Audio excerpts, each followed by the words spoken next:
Fantastic. Fantastic. Fantastic. Fantastic.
Yo, what up, what up, what up?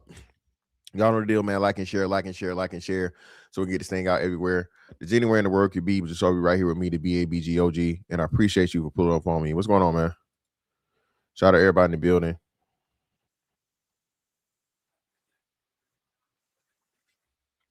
One second. One second.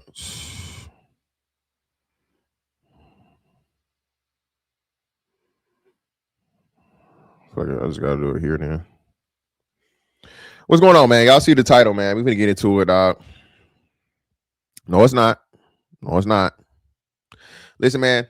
Shout out to 1 Kim 1, man. Hey, I greatly appreciate you, brother, for your continued support in such a very short time, man. Again, I appreciate the fact of the matter that I don't gotta hold y'all hostage. I don't gotta, you know what I'm saying? Bro, listen, man. Get your money, right? In this YouTube shit. We all do this YouTube shit to get money, to get paid. So I don't believe in shaming people for getting the money, but I believe there's a right and a wrong way to do it. I'll just say that. Okay. I'm just saying, man. Listen, bro. Some of this shit is outrageous. All right. Y'all ain't never had the, But again, man, this is why I am who I am. The bounty shit, I held to it. I think I might have did one bounty once. And that was like because of 99% fucking pressure, right? There's like the whole crowd was like, hey, so it's one time. But again, man, shout out to the lead attorney, right? I ain't never seen the lead attorney say nothing but I appreciate y'all for your donations, man. I really believe if you believe what the person is doing is worth it. And again, I'm saying this again if you niggas take this as what it is, remember who the fuck I am. Because if I wanted to say your name and I was talking about you, I'd fucking say it. So let's not forget that. I mean, that's why I gave my preference. Please don't get it fucked up and come this way. I ain't never fucking pocket watched. I ain't never gave a fuck about what money you was getting. But again, I do believe there's a right and a wrong way to do this shit. Some shit is just a little too far. That's what I'm saying. And again, man, hey, get it how you live. But again, man, I appreciate the organic giving, bro. You feel me? yeah, I ain't never hit the close the doors on y'all, man, and or open the doors or whatever. But, hey, man, some of this shit is wild, bro. But hey, I greatly appreciate it. Shout out to my man, One Kim One. And we'll address this before I even get into it. Effed up on the owner's part. All right, hold on. And One Kim One, man, I don't know your ethnicity, brother.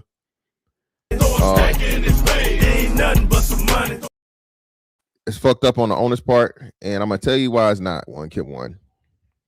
It's not fucked up on the owner's part because this is business. Okay. The greatest businessmen are horrible friends. At every level, this is why they tell you never do business with family. Business and emotions don't mix. When you go into business, and this is another reason why marriage is so fucked up, because men usually going into it, I love her, she loves me, we'll be together forever, ever, right? No. And then once you get in that courtroom, shout out to lead attorney again, lead attorney says too many of you has got bleeding hearts. Now, I never have anything bad to say about my ex because me and my ex were able to agree upon terms, everything from money split to custody, no child support, all that shit. And of course, we're not perfect. We get into the back and forth and whatnot, what have you. But you know what she's never done? She ain't never tried to go back and relitigate. We already did that shit. You feel me? So this is why I laugh at niggas too, when niggas be like, oh, you lost your wife and you this and you that. Nigga, if you only knew. Okay? When I say never lost, nigga, all right, the only reason I ain't motherfucking trademark that because I'm pretty sure LeVar Ball already got to it. All right?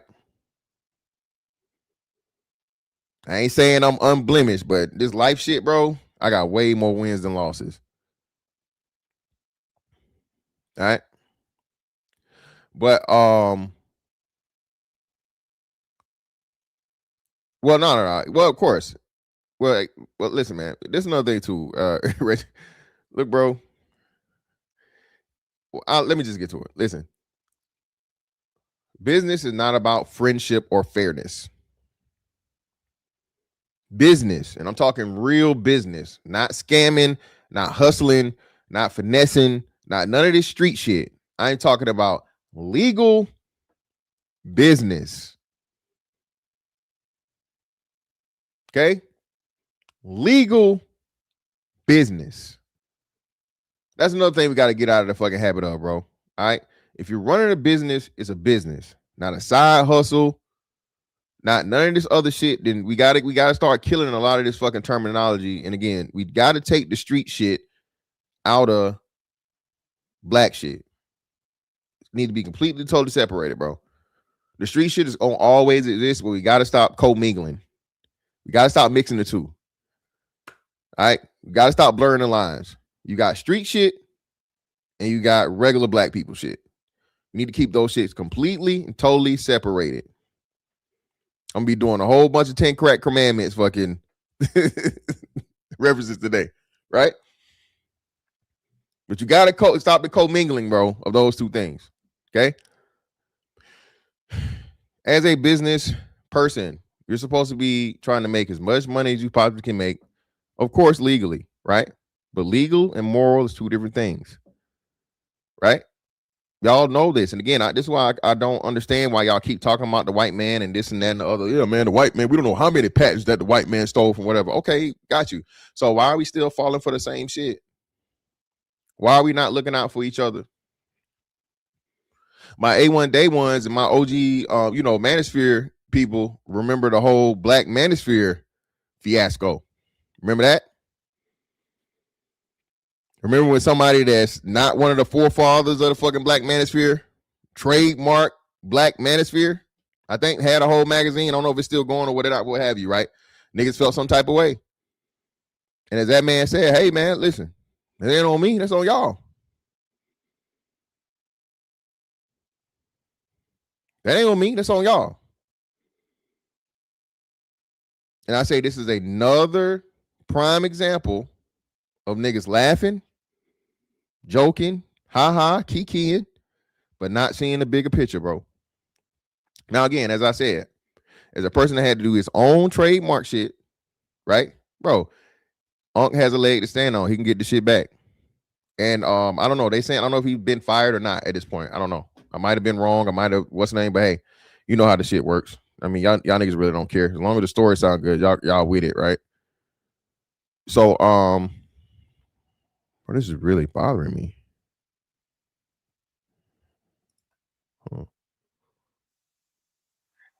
Here we go. So all of this started with the whole Keith Lee fiasco, man. Shout out to Keith Lee. Keith Lee again, another brother out here using social media the right way. Okay, Keith Lee is a former MMA fighter, the younger brother of I forget what his older brother name is, but he's the younger brother of another greater MMA fighter, right?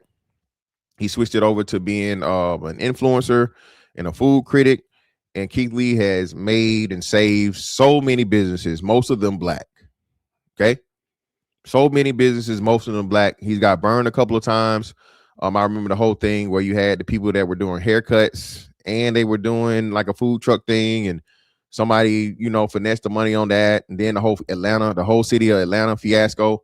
Again, man, black people. And hit the like button, people. Like button, like button, like button. Kevin Lee. Appreciate you, brother. His older brother, Kevin Lee, right?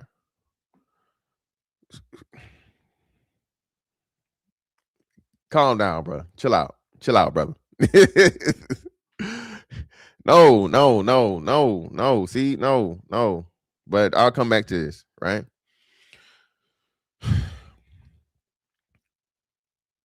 Black people have to start treating black people the way y'all claim y'all want white people to treat black people. Y'all don't hear me. Y'all need to start treating each other. And I'm saying y'all because I am never trying to get over. I am never trying to fucking backdoor. I'm never trying to get over on the next person, not to mention black person, right? I always believe in motherfucking fair and upfront fucking dealings with people, bro, until they show you otherwise. Niggas, though, live in this finesse mindset. Niggas really would rather, like, you know what I'm saying, screw somebody over to get some shit. It's like give them a rush. It's weird. But it's always an angle, and it shouldn't be that way. Bro, if I come to you with something, business, whatever, what have you, la, la, la, hey, man, it's straight up. This is what it is. Niggas, though, no. So until we start wanting to deal with each other on a fair playing field or just, in fairness and honesty and shit, bro, how y'all always got something to say about outside? They not supposed to. People that don't look like you, that's not like you, bro, not supposed to look out for you. I'm say this again. People that are not like you are not and have no fucking reason, obligation, duty to look out for you, dog. And the first thing they gonna do is use how you treat your own as to why they treat you the same way. Well, shit, y'all do it to each other. Y'all do it to each other. Not saying that it's right, but hey, it ain't all the way wrong. Especially the music, especially the music business, bro. Y'all talk about, oh man, all these people from Israel own these record companies, and the black people aren't getting paid. Bro, did y'all see the fucking deals that the predatory shit? Fuck Diddy, way before Diddy got in the game. Remember the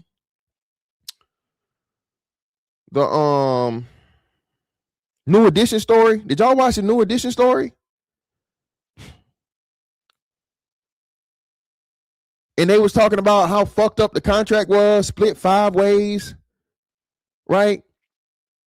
Not only you split the 5 ways, the fucking the money that the fucking record label was taking just for motherfucking Bell Biv DeVoe, for Michael Bivins to turn around and do the same shit, to keep the same predatory bullshit going.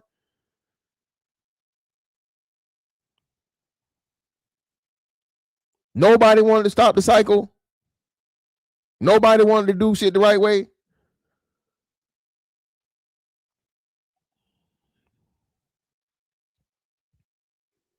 Yeah, LaFace with fucking TLC, bro, had so much. You again, this is another you had to be here, especially like during the Don't Go Chasing Waterfalls era. That, bro, TLC was the biggest group in the world. Bro, they was dead broke. What's the girl name? What's not what's the girl name that was their manager? Pebbles. There we go. Pebbles. Appreciate you, man's woman, bro. Imagine you making hundreds of millions of dollars, bro, and you don't even get $100,000 cut. Hundreds of millions. But again, man, like I said, we don't want to have these uncomfortable, extremely necessary conversations. We don't look out for each other. We don't help each other. We don't work together. Then you want to turn around and be mad at the white man or complain about the white man or blame the white man for the same shit you do to each other as soon as you get an opportunity. I keep telling y'all this, man. Most of these people that talk about this shit, oh man, they're so wrong, they're so fucked up, that's whatever. You out here having sex with all these women, nigga. If you could, you would. The main niggas out here talking about, oh man, you should be married and you should be righteous and you're this and you're that. My nigga, if you had a chance to wake up every day to a different woman, you do it. You do it. Most of the moral shit is because motherfuckers never been in that motherfucking position to see what it's really like to have that power, to have that influence, to have that opportunity. It's easy to say what you would never do when, you know. Now, some things, let's not go too far. You're like, yeah, you never gonna eat a plate of dog shit. You never gonna, you know what I'm saying, be doing the bending. Some of those things are just across the board. Should be necessary. How you know if you never try it? Nigga, all right.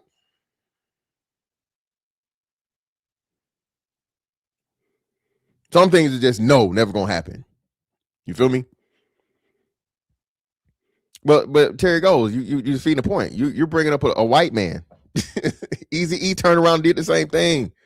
Dr. Dre turned around and did the same thing. What are we talking about? Y'all talking about we not talking about the white man today. Okay? Or we are talking about the white man and we using the fucking white man as a proxy of he's just a light-skinned nigga. The white man is an albino nigga when it comes to business.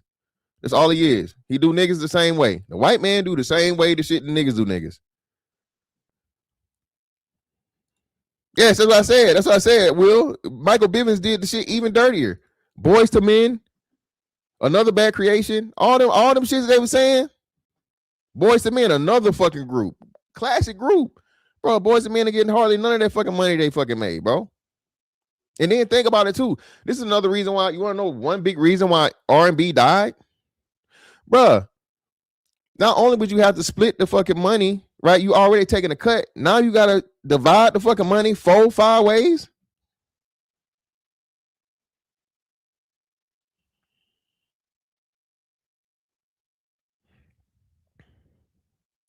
Hey, I appreciate you, brother. Loud silence, greatly appreciate you, brother. But let's go ahead and get into this whole Keith Lee, man, and see the breakdown of this shit, right? Because I didn't even know this. Destination Smokehouse is the place where Unc works, and Unc has been what I keep calling him Unc, but that's what we all call him, right? But let's just get into it.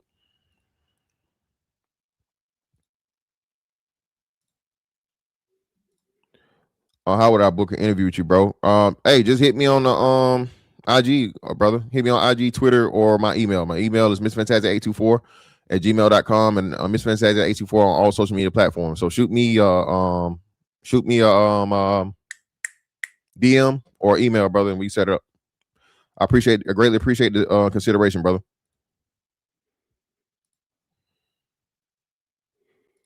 California, and this, in my opinion, is the most anticipated video I've ever done.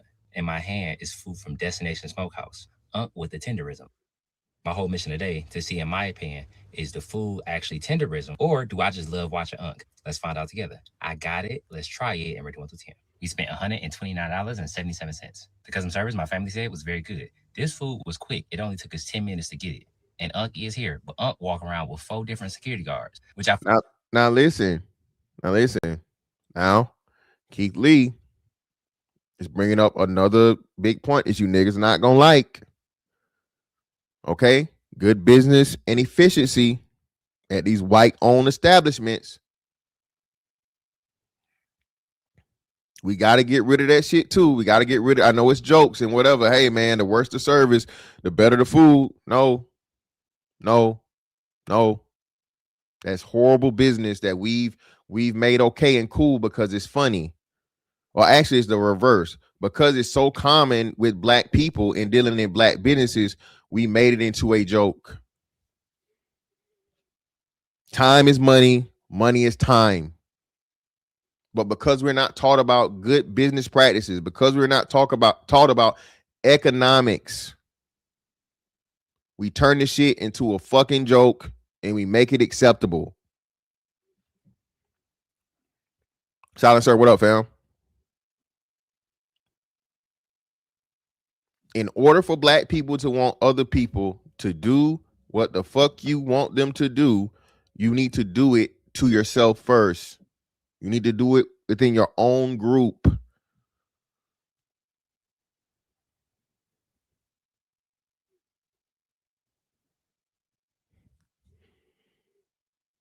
$10 minutes of service is fucking is as popular as this fucking place is, right? 10 minutes to get everything. This nigga had to wait a day and a half, okay, in Atlanta. Hell, I heard he still ain't got some of the orders that he did. You feel me? When you go to these places, man, right? The other guy, Mr. Chime Time, same thing. Mr. Chime Time, he does a lot of black businesses also. One of the main things is you got to time up on the fucking time where the restaurant is open and it is closed. You make the order for the fucking food. It take an hour, 2 hours. They forgot your order.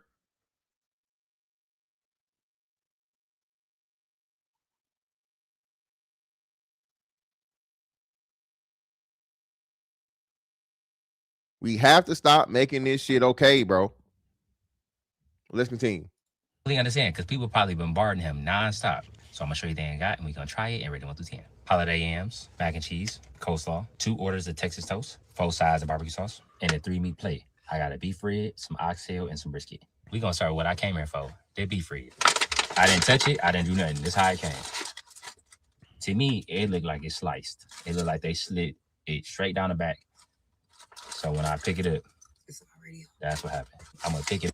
Now listen, everybody's been saying this, bro. And to be honest with you, bro, you don't really want no connectivity to the bone of a beef rib. Okay? You want some type of little consistency. You don't want the shit just like even in a brisket, right? You got the fat part and then you got the lean part. It's not supposed to be like ground beef. Any barbecue person will tell you that shit. It's not supposed to be super duper tough to where you got to pull it and it's rubbery, but the shit not supposed to be like motherfucking mush either. Because people started coming there and saying it because people don't understand how to cook and how barbecue actually works, right? But they overdid it for the commercials, right? For the and to get marketing. Listen, say what you want to say. This Destination Barbecue man, and I don't know if he has a history in marketing and whatever, but he understands marketing. Okay? Marketing is everything. Well, nigga, how you saying that and you ain't doing it? Bro, I don't really like you niggas like that. And I keep telling you, this is how y'all know. Bro, I'm not even getting to it, but marketing is everything in business, bro. Especially something as volatile as food. Y'all know food is one of the worst industries to get into. Restauranting, one of the worst businesses to go into, bro. One of the worst. Right? One of the worst. I think restaurants might have the highest number of failed businesses when you're talking about industries, right? Maybe not the highest, but definitely I'll put money on and say fucking top 3. Okay. The man understood marketing, right? He understands the internet clearly. So if you gotta overcook the shit, right? And then it's funny as hell, and he be making everybody crack up. Shit, man. Hey, let's just put him in front of the camera and let Unc do what he be doing to all the rest of us, shit, and see how it goes. If it missed, fine, but if it hit, shit. That's another thing I say, bro. Do not be afraid to try shit. That's the biggest thing. Listen, we gonna shift this back over into the whole, dating, mating shit. My nigga, You'll never know if you don't ask. You never hit the shot you don't take. This is not just for dating and whatever, bro. This is everything in life.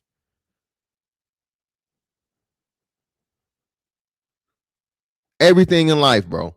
And because in society, and especially for us, you don't want to look broke. You don't want to look cheap.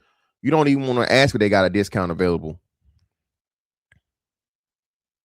You don't even want to ask if there's a deal or a promotion or something going on.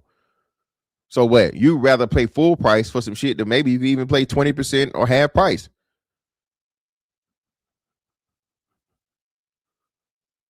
That's another thing too, man. Again, just the black concept of business and whatever. Oh yeah, man, I paid full price, nigga. I bought it off the lot. Again, man, one of the worst fucking things they'll fucking tell you is buying any car fresh off the lot. Lease it, nigga. Help build your credit, and you're not stuck with some shit that's fucking a year from now gonna probably have 30 to 40% motherfucking loss of its value. That's not anything to brag about. Cars are liabilities, not assets. If it's an asset, you can't go to the motherfucking dealership and buy it 90% of the time. I'm telling you that here. Even if it's a fucking Bugatti. They was clowning that people was talking about how they was clowning. 50 Cent brought this out. They was clowning French Montana because French Montana bought a somebody's used Bugatti or whatever the fuck, and overpaid like twice the money just to say he had the Bugatti. I think they call it either stupid money or new money, or it might be both, a combination of the two. This is why most fucking pro athletes go broke. This is why most pro athletes don't make it, you know what I'm saying, more than fucking 5 years. Don't maintain their wealth more than 5 years after they're fucking out of the sport. You're not taught about business models. You're not taught about investments. You're not taught about fucking assets versus liabilities. Niggas just want to have a big chain. Niggas want to have a fucking Ferrari and the Ghost. I guess we're going to turn this into, I have to get into the Floyd Mayweather shit. Floyd Mayweather fucking money's looking very funny. They say a lot of this shit, Floyd out here with the cash money and this shit. That's another thing too. Bro, cash is not a flex, bro. US dollar has depreciated something like since the Great Depression has fucking I think it's like 90% fucking depreciation. This is why you having a major shift right now from the fiat dollar system to the fucking blockchain system and other currencies. It's real shit, man. Hold on. Business, finance, and importance of accounting. That's the advantage that PWIs have over HBCUs. Yeah, Robert Platinum, indeed. Yeah, listen, all these fucking HBCUs being funny with the money. Deion Sanders exposed that shit. Y'all stealing, man. And why? Why would you even have to do that? But like I said, we have a 23% graduation rate. That lets you know that the money is not being used for what it should be used for. Somebody's greasing palms somewhere. Somebody's stuffing their own pockets. Shout out to my man Mike G, man. Greatly appreciate you, brother Mike G, for the 5 on the Cash App, brother. Ain't nothing but some money. 5 for the live. Hey, I appreciate you, brother. Hey, I ain't gonna ask y'all for no money. Well, I'm gonna ask you to hit that motherfucking like button for me. All right.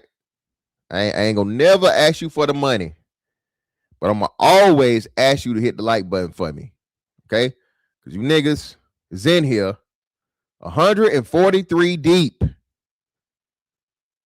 And I ain't cheap, nigga. I got 51 likes to 150 people now in here. Bro, hit the like button. It's free. I know most of y'all fuck with me. Most of y'all fuck with me, right? Most of y'all do. So please, man, please. It's just one little finger. Men and ladies, you need to be working on your finger strength. Okay? Your fingers can save your life. Hit the like button for me. Your life still kill. Shit. Take off, record.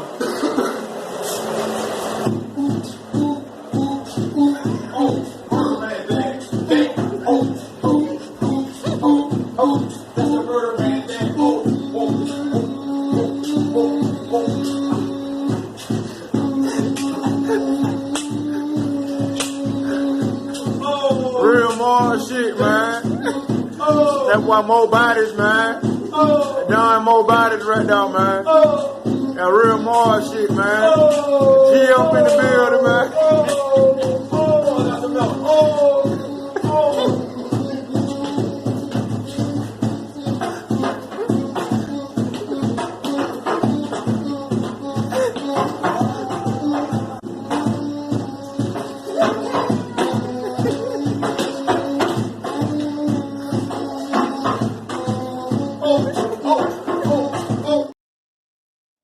Hey, UFO Kamikaze, I'm still in that one, brother. Give yourself a like sentence, brother. Got to give y'all the like sentence. Hey, look at this right here, man. Look at this. See, UFO Kamikaze, know I'm never gonna steal a nigga's idea. I always give credit to the owner. You feel me? But shout out to listen, here on out. Hey, I'm about to hit you niggas with the like sentence, and then Murder Man dance your ass. Shout out to a man support man for the 5. Appreciate you, brother. Ain't nothing but some money. Fuck your like button, nigga. In my Rick James voice. Hey, man. Yeah, finger fuck it. How about that, brother? Don't just fuck it. Finger fuck that like button. Finger it. I need you to finger that like button. And see if it fall off the bone. Well, there ain't no bone in here. I'm gonna just see if it fall apart. It do not. Oh yeah. This thing ain't going nowhere. The most important is how it tastes. Let's see. It's very smoky. I think it could definitely be more salt added to this. But right now, I just taste smoke and a lot of peppercorns, which is a very good plus. It's juicy. You see it's all on my beard. It's all on my lips. Top there. That barbecue sauce is sweet. And I think exactly that's what it needs. Again, a little. And again, listen, this is how a beef rib is supposed to be, bro. Supposed to have some good consistency. What the fuck? Me and my family are currently married. Jesus Christ, I hate that shit. To me, it looked like it's sliced. It looked like they slit it straight down the back. Well, ain't no bone in here. I'm gonna just see it. But listen, right? So again, that's part of the marketing, though. Fall off the bone. So hey, you can't say a motherfucker ain't false advertising. And what a lot of people was doing, they noticed that people were coming there to debunk the tenderism. So shit, that's an easy fix. Hey, slide a motherfucking knife down the back of that motherfucker. So you can't make no videos no more talking about ain't no tenderism. You pull the whole bone come out. You can try to explain why, whatever, so on and so forth. Keith Lee, of course, people gonna watch him. But niggas ain't gonna care. He's not gonna care, bro. It fall apart. It do not. This is very smoky. I think it could definitely be more salt added to this. But right.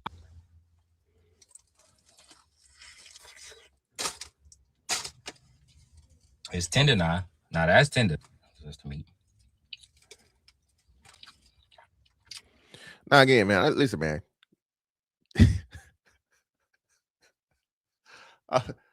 Keith Lee is the perfect example of like, hey, just because it looked like something don't mean it's, it's that. Because Keith Lee definitely has a bunch of, broke wrist mannerisms. I'll just say that. All right. This face right here is wild. I don't give a fuck how good nothing is. You never finna see me with my face like this after stuffing my mouth full of meat. Never gonna see it. You hear me? You never finna make this face after stuffing my mouth. Come on, pause, brother. Jesus Christ. Where's that? Now, if I had glasses, I'm throwing the glasses on the floor. That is delicious. Fantastic, man. Actually, tender, juicy. All right, we want to get past peppery, smoky. 6.5 out of 10. This nigga from Texas. I got somebody from Texas with me. He's trying to understand. Oh, that's a juice.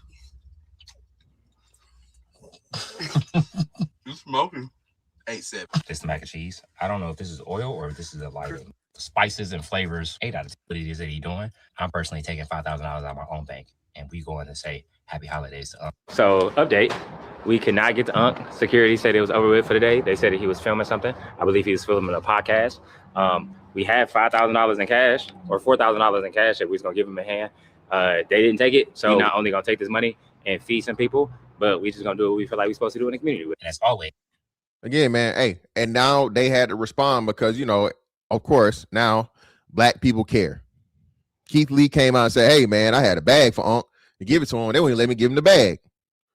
So now the white man come out and do fucking damage control, right? And not only do damage control, but takes advantage of the publicity from the situation because Keith Lee's involved, right? And mind you, bro, Unc done did collabs with a lot of different people. Desi, the guy that wear the glasses. What's the glasses guy? He's pretty funny too. Yo, chill out, Silencer, brother. Chill out, brother. Chill out. Chill out, bro. Let me see. Actually, it might be on here.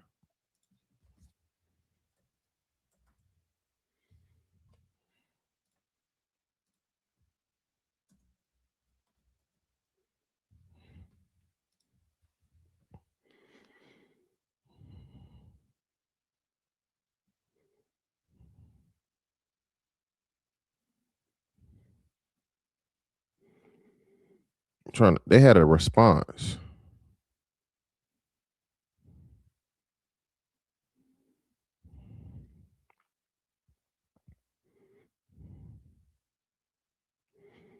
Man, no, that ain't it.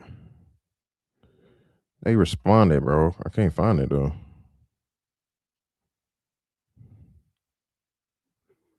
That's why it's killing me. Either way, we'll get to it. Let me show Destination Smokehouse. Let's see.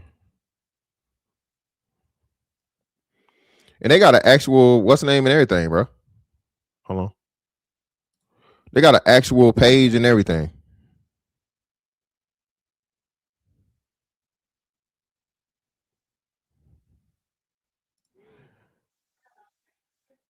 Here we go. Let's look. Let's get a little bit of up close and personal, man. Let's let talk to us, bro.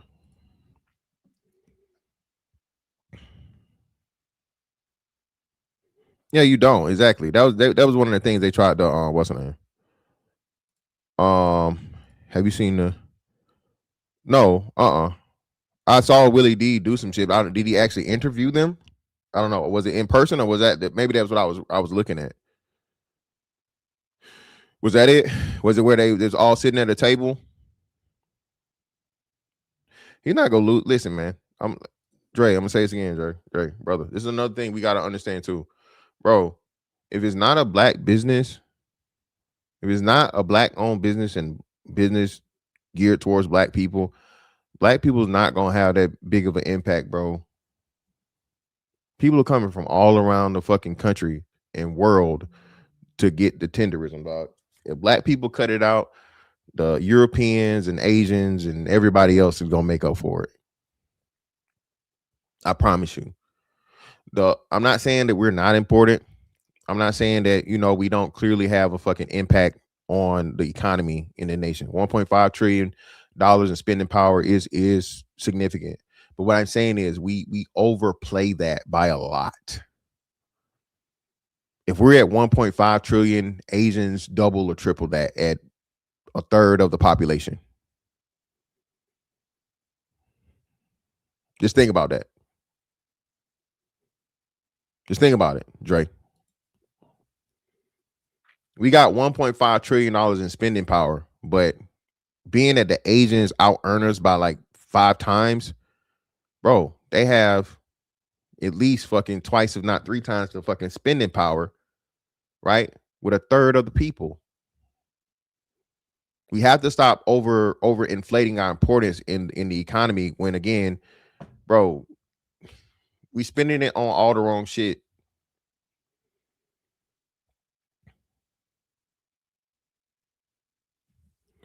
So you haven't read Jared Ball? No, I have not. I don't know who you're referring to. Could you enlighten me really quick?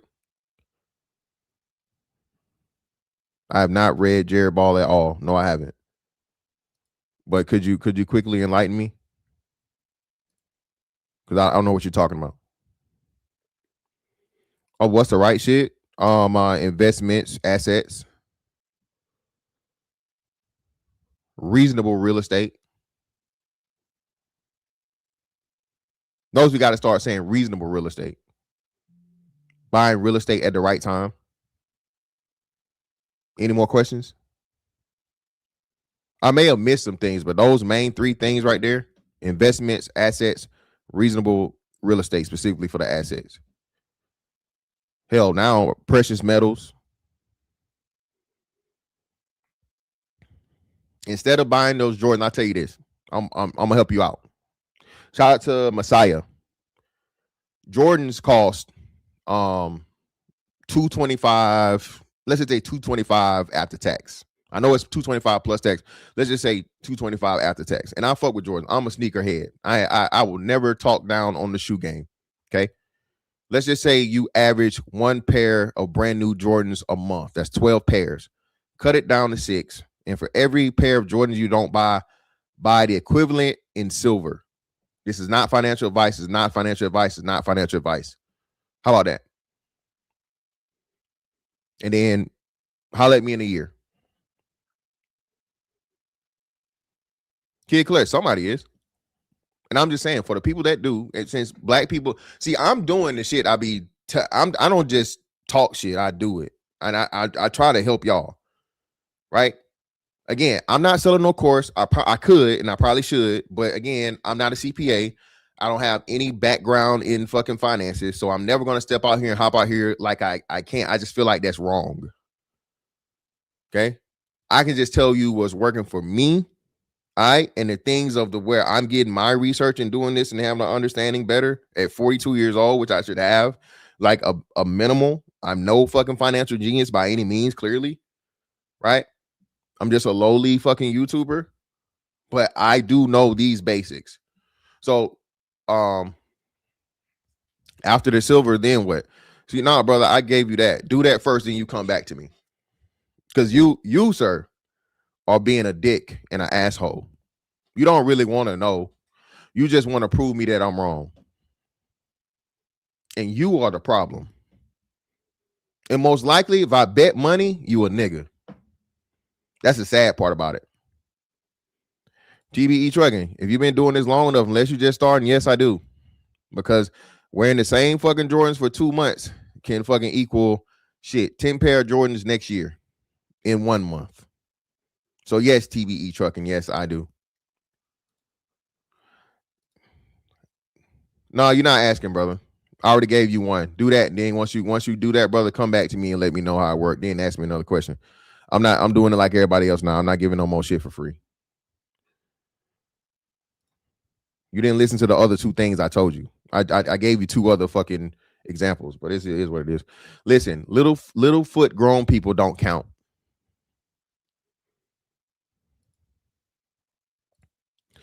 Shout out to a man supporting man again for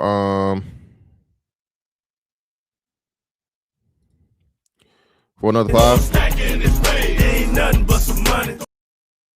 The last big material purchase I made was buying some Oakley Meta AI glasses. Oh, okay, shit, I didn't know they got AI glasses. That's crazy.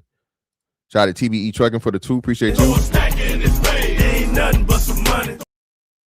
How do we know the old man is even a cook? I think it's evident he's a cook. At least he works there. He's one of the people that's always worked for the what's the name. So yeah. Okay, well yeah. So now, and I'm gonna be even better, brother, and get you the fuck up out of here. Okay.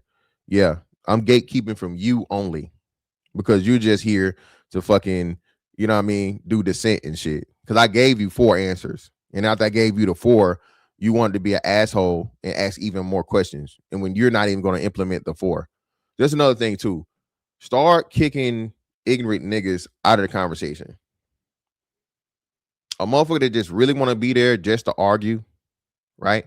And they're not even going to fucking implement or address what you said first. Just get them niggas out of here, bro. Yeah, exactly. Get them out of here. Get them out of here, bro. Get them the fuck out of here. Let's see what I got to talk about. Anything like this here really a jump off from what we started at in Marietta. Hell to the no. But it did. All of a sudden, we went viral. Look, Nick, he put some work in. This is the story of Destination Smokehouse, a coffee shop that started in Southern California, went from serving lattes to serving some of the best barbecue in the country. It starts with Nick Yepperman, an Armenian entrepreneur who took over the family's Armenian. You're not even white. So listen, when y'all talking about the white man, all right, he ain't regular white. This is, I say this again. As much shit as y'all talk about these foreigners and whatnot, what have you, bro. Understanding real poorness. Another one, PBD, Patrick Bet David, bro. Niggas complain about the struggle and the projects, and bro, that's cool, right? The projects compared to motherfucking growing up in where's PBD from? But Armenia. And bro, y'all have not seen real poverty, bro, for real. Y'all have seen real poverty. Hey, hey, one of the original Caucasians from the Caucasus Mountains. Okay. Hey, my bad, Nick. I didn't see you, brother. Nick, I didn't see you, man. Hey. Nick, had I seen you say it, brother, I would have highlighted it earlier, brother. I didn't see it, brother. Yeah, bro. Iran poorness is totally different level of poorness, bro, from American poorness, bro. Y'all don't even understand our poor people are like leaps and bounds above like poor everywhere else. Y'all really take America for granted, bro, because you don't know you don't know anything better. That's why I keep saying it. We always say this, bro. Your actual view of the world and perception of the world is so limited. So limited, bro. Even if you explore the world, it's still limited because you're just seeing a section in spot in time there. Bro, when I was in Brazil, when I tell you like poor,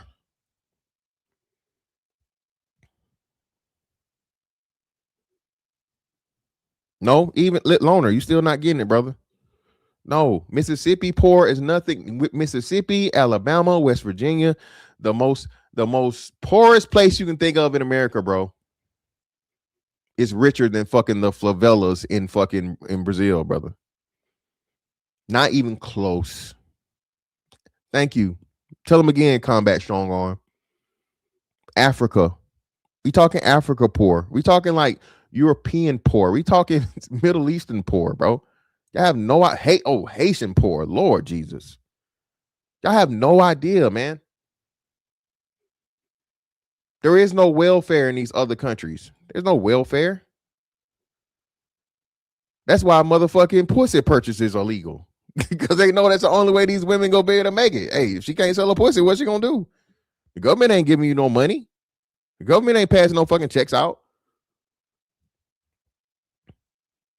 Shout out to my man, Swarthy. Shout out to Swarthy in the building. Greatly appreciate the brother for the soup. Ain't nothing but some money. One Armenian dram equals 0.0026 United States dollars. 0.01 would be 1 cent. Okay, tenths, hundredths, thousandths. One Armenian dram, meaning their main, like their dollar, okay, is 2 thousandths of 1 American dollar.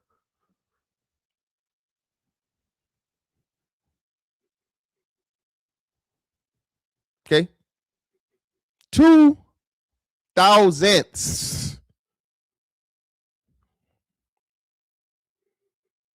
Hey, TBE, man. Again, Nick, tell him, Nick. Nick, tell him, Nick. They don't, again, man, and it's, we keep trying to tell y'all this. But anyway, let's get to it. coffee shop in 2019 after his father had passed away. At the time, Nick was just trying to keep the business alive. He had no idea he was about to create a viral sensation. Everything changed when Nick met a man named Walter. Walt came in as a retiree who just wanted to help the place evolve. Originally born in GI. I did a lot of cooking down in New Orleans, Mississippi, New York, and Vegas. But I came across Nick one day. We had a destination. He got a place down there in Hemet, California. Nice place. Laid out everything. I went in one morning to play, asked him about a job. Talked to his mother, Mrs. Pat. We kicked it off real good. So then he said, yeah, come on in. I made a pot of gumbo. So he put me on the team. Ever since then, we've been like these in the pot, But when the pandemic hit in 2020, Walt threw out a crazy idea. Let's do barbecue. Nick thought he was losing it. Who does barbecue out of a coffee shop in a place with no real kitchen? But nonetheless, they took the pit outside, and that's how Destination Smokehouse started. Now we got started right here, coffee shop. 2016, we opened as a coffee shop and took over the business after my father passed away, and my family didn't want to run it anymore. I took it over in 2019, ran it for about a year, saw some really nice improvements. But I met Walter at the end of 2019, and he wanted to teach me more about turning this place into a restaurant. I thought he was crazy from day one, but he showed me a lot. We started doing a lot of great things. Pandemic hit, and then we started doing barbecue, all his idea again. I thought he was crazy. Who's going to do barbecue out of a coffee shop? Not only that, we're in a historic building, beautiful building. The other side is a museum. Now, again, I will ask the question, why did Walter, clearly a lifetime cook, a lifetime fucking probably self-fucking, well, he said it was a GI. So that would be Nick, correct me if I'm wrong, ground infantry, right? Meaning he was a veteran, a black military veteran cook, right? All right, retired. Why did he have to go to the Armenian man to get a partner? Why? Again, you know why. Niggas can't depend on niggas. Appreciate you, Nick.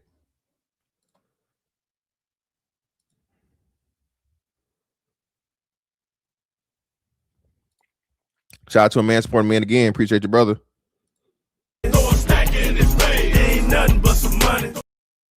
For another 5. And most of these restaurants owned by other races, it's always a black person as a cook. And we know why.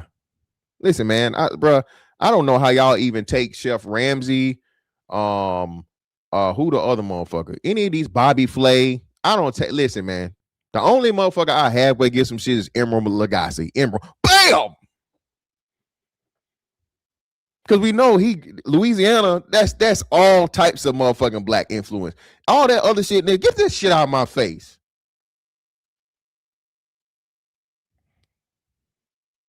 I wish Chef Ramsay would. Hey, you motherfucker, this. Chef Ramsay, you trying to get your ass whooped on fucking live tape? You trying to fucking cut the goddamn, yes, Chef, my ass. Yes, Chef. Hey, Chef finna get his ass whooped. Who the fuck you talking to? I don't give a damn about no fucking unseasoned duck with a hollandaise sauce. You finna talk to me like a man, nigga. What's wrong with you, Chef Ramsay? We'll tear all this shit up in here. Fuck I look like.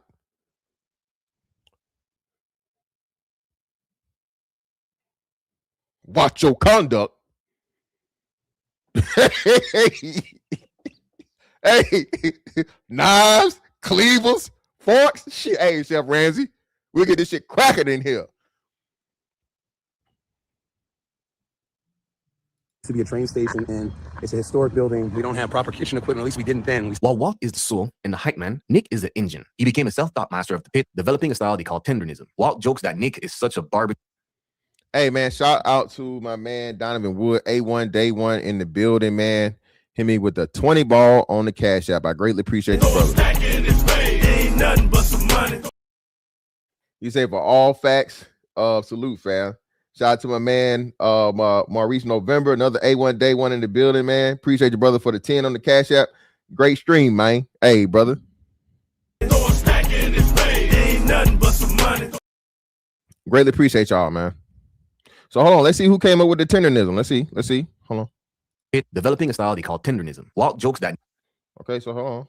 Let me slow it down so we can see. Because I said developing a style called tendernism. Who came up with it? So let's listen. Nick is the engine. He became a self-taught master of the pit, developing a style they call tendernism. Walt. Okay, so hold on. Hold on now. Hold on. Wait. Now, if Unc is accrediting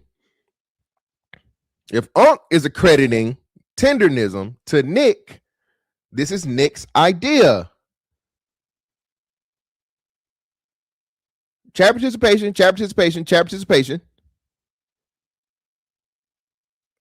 Am I hearing this right? One, I'm hearing this right, that this is Nick's idea and just Unc was the, the marketing for it. Or am I hearing it wrong that it is not Nick's idea and it's Unc's idea? 1 for Nick idea, 2 for Unc's idea. Chat participation. Hey, man, we got 200 and let's see how many people we got this motherfucker. We got 226 people in here, man. Hit the like button for me, people. One hand up or down. Again, I know I ain't talking about nobody, and I'm talking about some shit that's totally unrelated.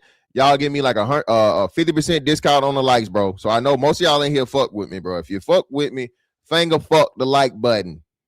I already gave out the likes in it, so I ain't gonna hit y'all again with the murder man, but I need you to finger fuck that like button, man.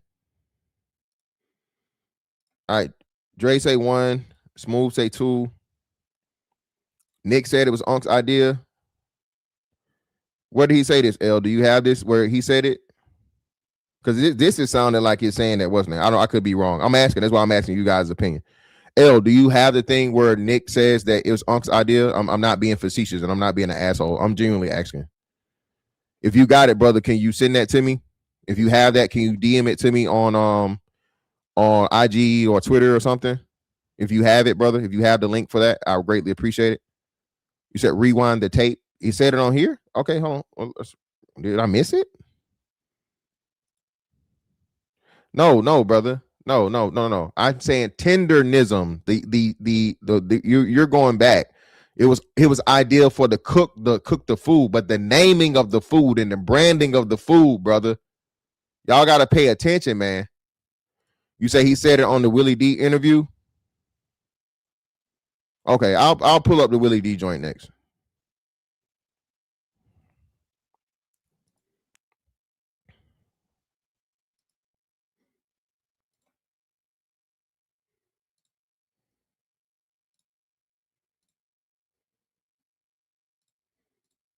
Coffee shop. Not only that, we're in a historic building, beautiful building. The other side is a museum. This used to be a train station, and it's a historic building. We don't have proper kitchen equipment. At least we didn't then. While Walt is the soul and the hype man, Nick is the engine. He became a self-taught master of the pit, developing a style they call tendernism. Walt jokes that Nick is such a barbecue nerd and that he must have gone to Yale smoke school. But Nick's process is pure discipline. Wrap it tight, crease the end, and keep the bone side up. And most importantly, no brown sugar. Nick proved you don't need honey or butter to reach perfection. He won competitions on skills alone, proving that. So hold on, wait. So hold on. Damn, the white boy cooking the barbecue too. He cooking the fucking barbecue. Let's see. This is interesting, man. See, this is why we need to know stuff like this, and niggas don't just get emotional. Because according to the emotional niggas, hey man, he's just a front man. He ain't doing no work. He ain't doing whatever. Okay, well, hold on. Thank you. That's what I know. I'm really good in comprehension, bro. I'm really good at listening, and I'm really good at comprehension. But he say something different on what's the name, and I'm hating to call y'all wrong, but we finna see. Okay, we gonna see. Well, again, brother, you can't say he's totally wrong. I'm seeing this man actually work on the grill, and they're saying that he won competitions, so they can't make that up. They can't make up that the man won actual barbecue competitions, man. But we gonna see, man. I'm gonna go to the Willie D thing next. Tendernism is about the meat, not the gimmicks. As Walt puts it, they started getting out like a fat rat in a cheese factory. But Nick says he couldn't do it without his team. That includes guys like Randall and the legendary Butcher Bill. Walt gave William that nickname, and Nick calls him the best cook he's ever worked with. My name is William. They call me Butcher Bill. It's a little nickname Walter gave me. I also go by Bill. You call me Bill, Butcher Bill, Butch. There's like really no words that I could put into what like this place truly means to me. It's beyond love, honestly. I wake up every morning. Hey, shout out to Les Barbecue too. Shout out to Les Barbecue. He's doing the big things with the oxtails. Shout out to him, man. That's another brother that used internet marketing the right way, bro. Shout out to Les Barbecue, man, because he killing it with the oxtails business. I'm blessed to be doing what I'm doing. Being out here cooking this meat for everybody that comes and eats the food here, bro. That's what drives me to get out of bed every morning. I'm part of my family, you know. So I'm truly blessed to be working here and blessed to be able to have gained the knowledge to, you know, acquire such a skill. You know, it's crazy because sometimes I think to myself, like, dang, god damn, fake ass oxtails is crazy. I'm gonna highlight that, man. That's wild, brother. That's wild.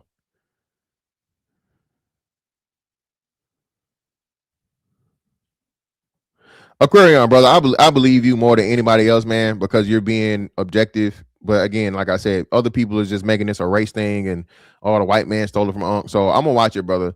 You know, y'all send me the right video, bro. Somebody send me the link to the Willie D interview, because I don't gotta go between all the two. But I think it's the right one. But anyway, you know, out of all the people that I went to high school with, man, that's like what, like 2,000 plus people, maybe, give or take. Yeah.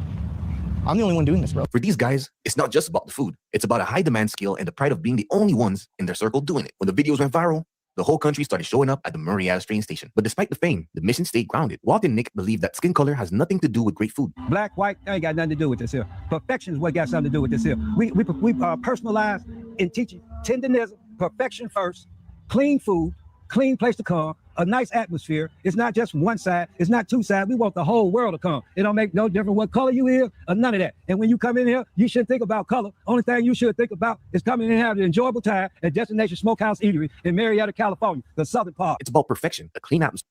Shout out to Unc, man. Again, even Unc understand the business, bro. And this business and marketing shit, bro.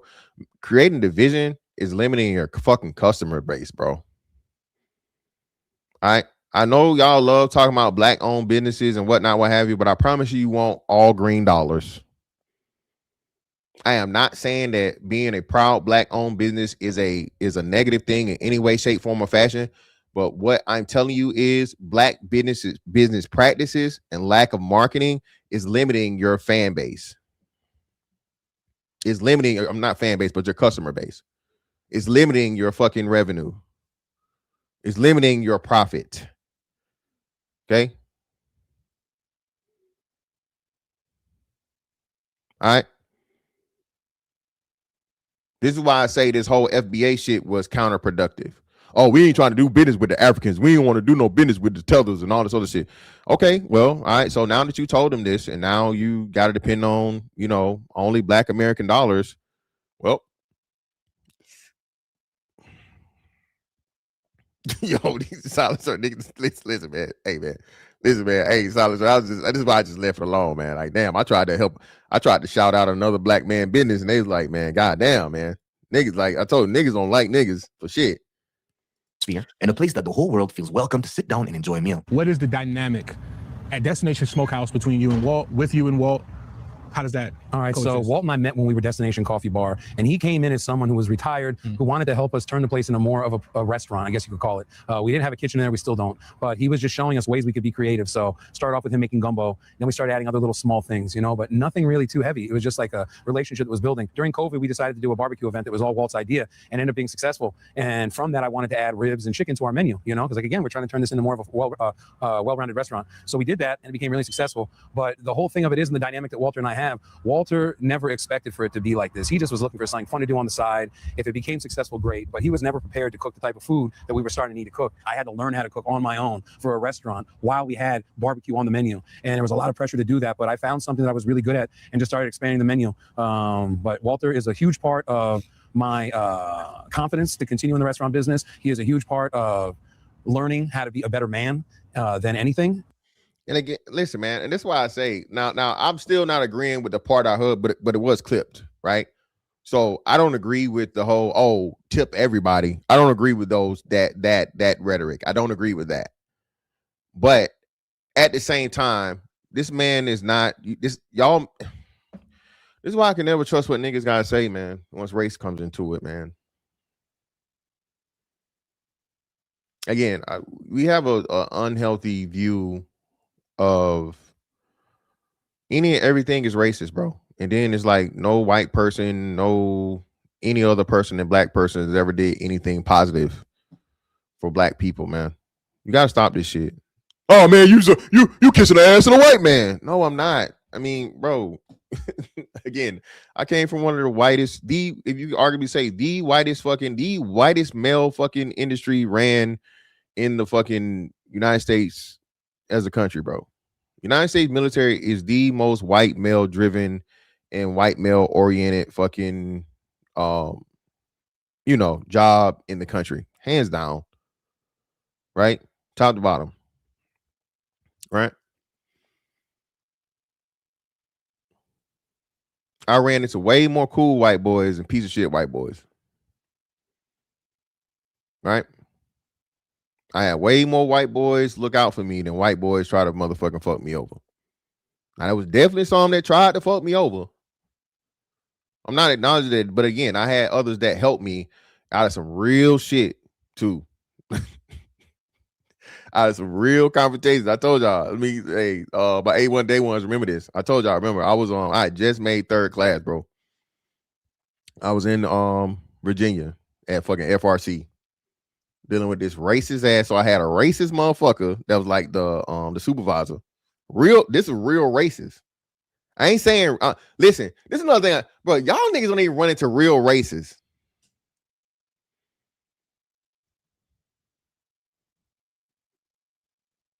That's another thing. A lot of y'all motherfuckers ain't never seen a real racist. Like, you know, you ain't seen a Klan member. You ain't seen a motherfucker that'll call a motherfucker a nigga to their face. You ain't seen a motherfucker that's done got proven to have ties to motherfucking, you know, racist organizations and shit. This is who my fucking supervisor was, bro. The motherfucker was, I can't remember his name to save my life. I wish I could. But, and he looked like it. He had the racist white boy look. Country motherfucker, hair, that fucking big ass motherfucking push broom beard. He spit, he dipped. So I mean, you know, he spit in a fucking bucket and shit. And he was a piece of shit. Right? A2, whatever it was. Come to find out this motherfucker was racist as shit. He was like in a racist fucking chat group.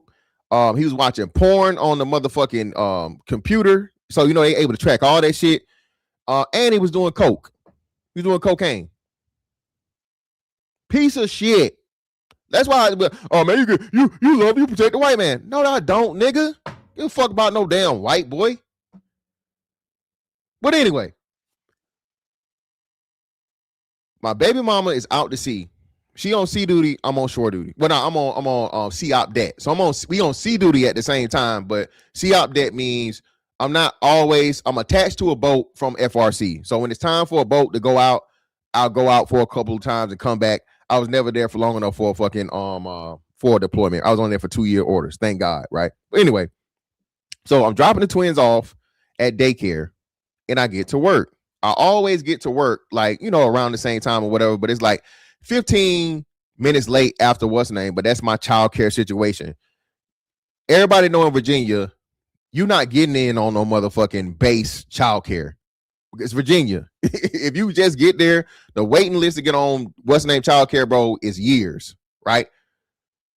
Norfolk, Virginia is in the Virginia area, is the Navy capital of the world. The world, Craig, the world. All right.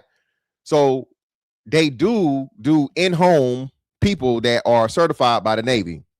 So drop the twins off, go straight to work. I get there all the time at the same time, 15, maybe 20 minutes late. This motherfucker, right, has a fucking nerve to tell me, right? And I was always on this. Don't ever hit me with that family, your family don't come to sea bag shit. I was quote unquote a new sailor in the early 2000s. Don't hit me with that shit, nigga. Yours may not, okay? Mine do. So I ain't even try to hear that shit. I ain't about to play about my kids. I digress. I get into work and he started talking to me about this and that. And well, you know, your family don't come to sea bag. And I said, well, hey, man, you starting off wrong right there. Anyway, they ain't got nothing to do with this, bro. The LPO know what's going on. He said I'm good. I'm straight. I'm here on time, bro, according to what's going on, bro. And well, I just think you're milking it and you're this and you're that. Well, it don't really matter what you think, bro. It don't matter what you think. Mind you, I just made third. I just made rank, right? I'm not even getting paid for it.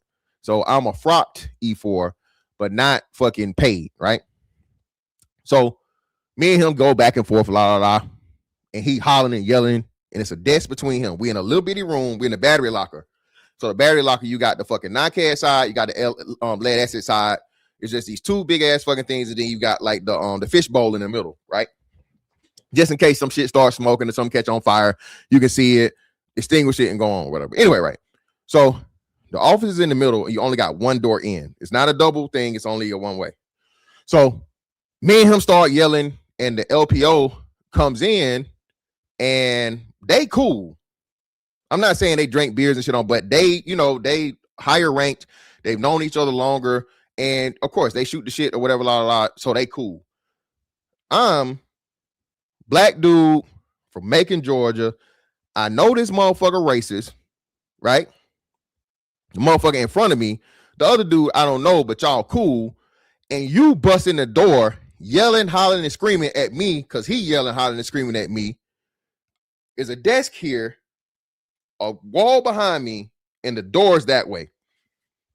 When I tell you, instinctively, nigga, I was a motherfucking best offensive lineman, and I've never played a down of football in my life. I pushed the life out of this nigga to get out the door, and then now I'm facing both of y'all in the what's name? I'm out the door. You're getting busted down, buddy. I can't wait. I'm finna write this up. You're going to see the man. Yeah. And that's what he wanted anyway. You know, he wanted, take everything he can take away from a nigga. Like, fuck you, nigga, and them little nigga kids. He's like, I got you now, buddy. I'm not only gonna fuck you over, I'm gonna fuck those little nigga kids over too, right? But that white man saved my fucking career, bro. Because he was real. He was real. He didn't take it fucking personal. It was physical contact. There's two grown men, right? In the moment, he just trying to break some shit up. In my mind, it's like, oh, these niggas finna jump me. Oh, no, sir. So I physically put hands on my LPO, newly frocked E4. He was about to retire. This is like 18, 19-year-old first class, E6. Bow. Push it right over there, push his motherfucking life out of his body, get out the shop. And I'm still ready to go. Hands up. Hey, we finna do this, nigga. We finna do this. Everybody calm down. Hey, get your ass out the shop. Cussing, fussing, whatever, la, la, la. Now I'm scared as shit. My motherfucking career flashing before my eyes. And I'm over there just chilling. Wait, he talking to this motherfucker, and I can hear him. Yeah, I can't wait. Yeah, we're going to send him up. He's going to mass. Oh, la, la, he's getting busted down. Yeah, I hope they kick him out the Navy. All this shit. He's just going off, right? After he get finished talking that shit to him, me and him step out back. He talk, and I'm like, hey, man, look, listen, my bad. And I explained, he even let me just get all my shit off. He's like, my bad, bro. But hey, this motherfucker talking shit to me, talking all crazy. He holler, screaming, yelling, whatever. You come into the room, you holler, screaming, yelling. Y'all cool. I don't know what's going on. I feel like I'm backed into a corner. I'm just trying to get out. That's why I ain't punch you. I just pushed you to move you to the side and move you out the way so I can get out the door that if we got to scrap, we got to scrap. And he said, you know what? That makes sense.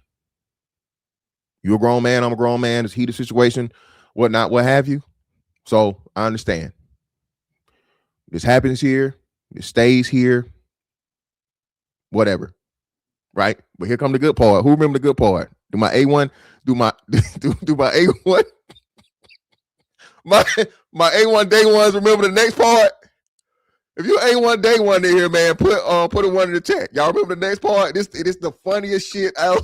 Listen, this is the hardest but funniest shit I've ever heard in my life. Okay?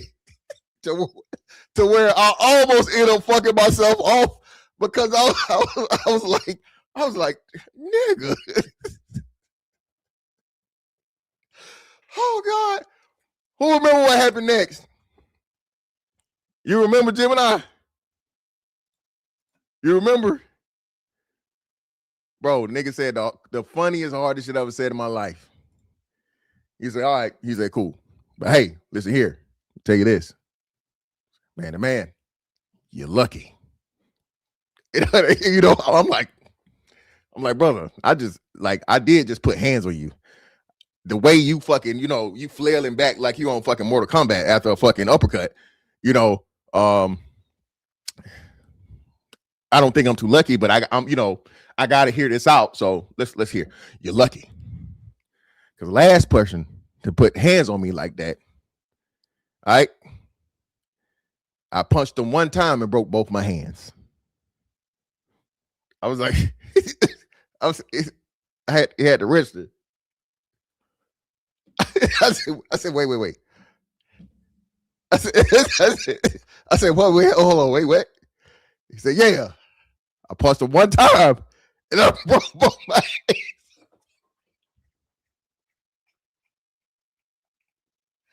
So this nigga was saying basically like, hey, listen, nigga, I saved your life. Because I hit the last nigga so hard.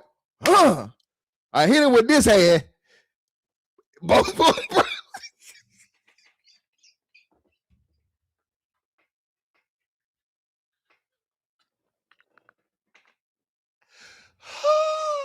This nigga was the original One Punch Man. I was like, yo, he said he hit the nigga one time, broke both my hands. I'm like, shit.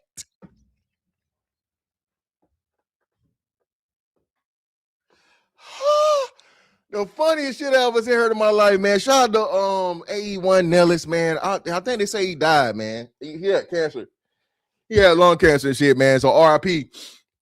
But that's why I told y'all, man, y'all can never hit me with all these white boys pieces of shit, bro. You can never hit me with that shit, bro. Nigga saved my career and gave me one of the funniest moments of my life, nigga. All right? You feel me? I'm telling you, man. Listen, man. That's what I'm saying. Hey, we was in the shop, but the other white homeboy, that's another too, man. Listen, the other white, I can't remember what his name was. I can't remember his name. Yes, sir. Jim McPherson. Shout out to Jim McPherson. Listen, man, white dudes is just so funny.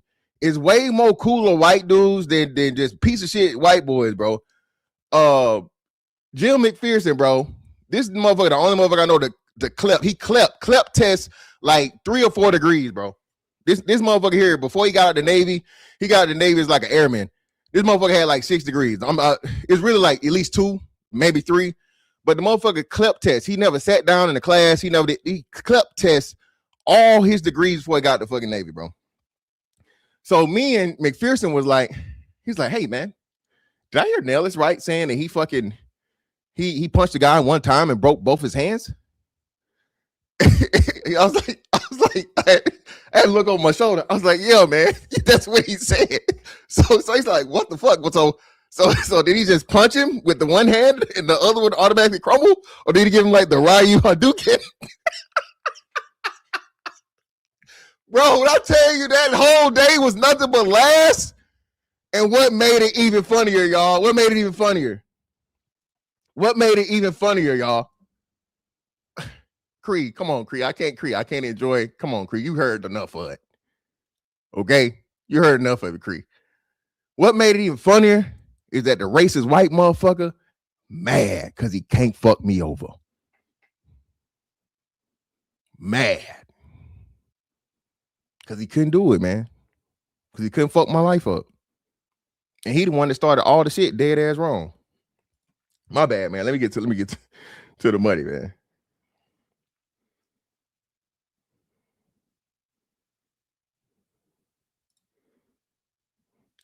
Shout out to my man, Fulio the Stoofer. That's a crazy name. Okay, appreciate you, brother. For ain't nothing but some money. My old man and I talk about this. Fire, keep it up, bro. Hey, I greatly appreciate you, brother. Shout out to a man supporting the men again, man, with another 10. Ain't nothing but some money. I was going to join the Navy back in 2006. I was supposed to be a welder. On the day I was supposed to leave, I turned it down. The recruiter came to my job. LOL. Hey, yeah, man. Hey, you are not officially in the Navy until you swear in that second time and leave, nigga. All right, and leave. Hold on, let me see. Make sure.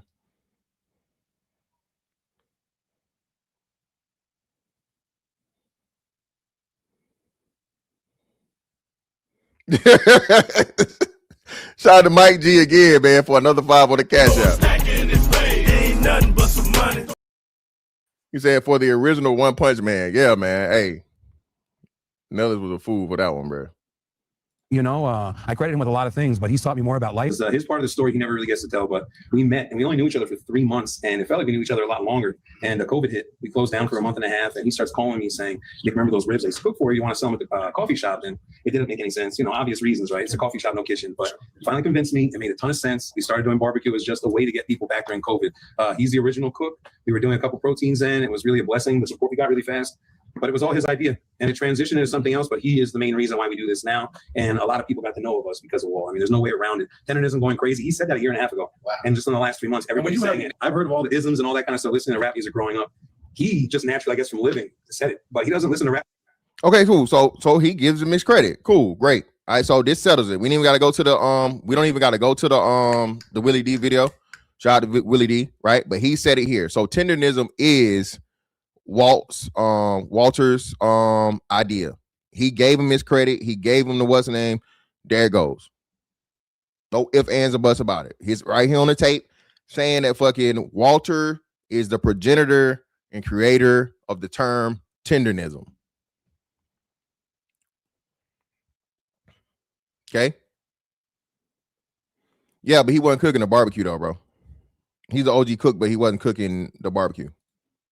I don't even play it in my car just because I know it bothers him. You know what I mean? But anyhow, when he said that, it was crazy. He said a couple of things on the fly during us just shooting for fun that he had never said before. You know, Black Diamond, that was new. I said we should say best in the nation. He just on his own started saying one in the nation, and it's a million times better. You know, everybody's doing this now, all that. But he's the brainchild for a lot of our early reasons of doing this, and it's grown into something else, and it's not about anything else. It started right here with this guy. Great.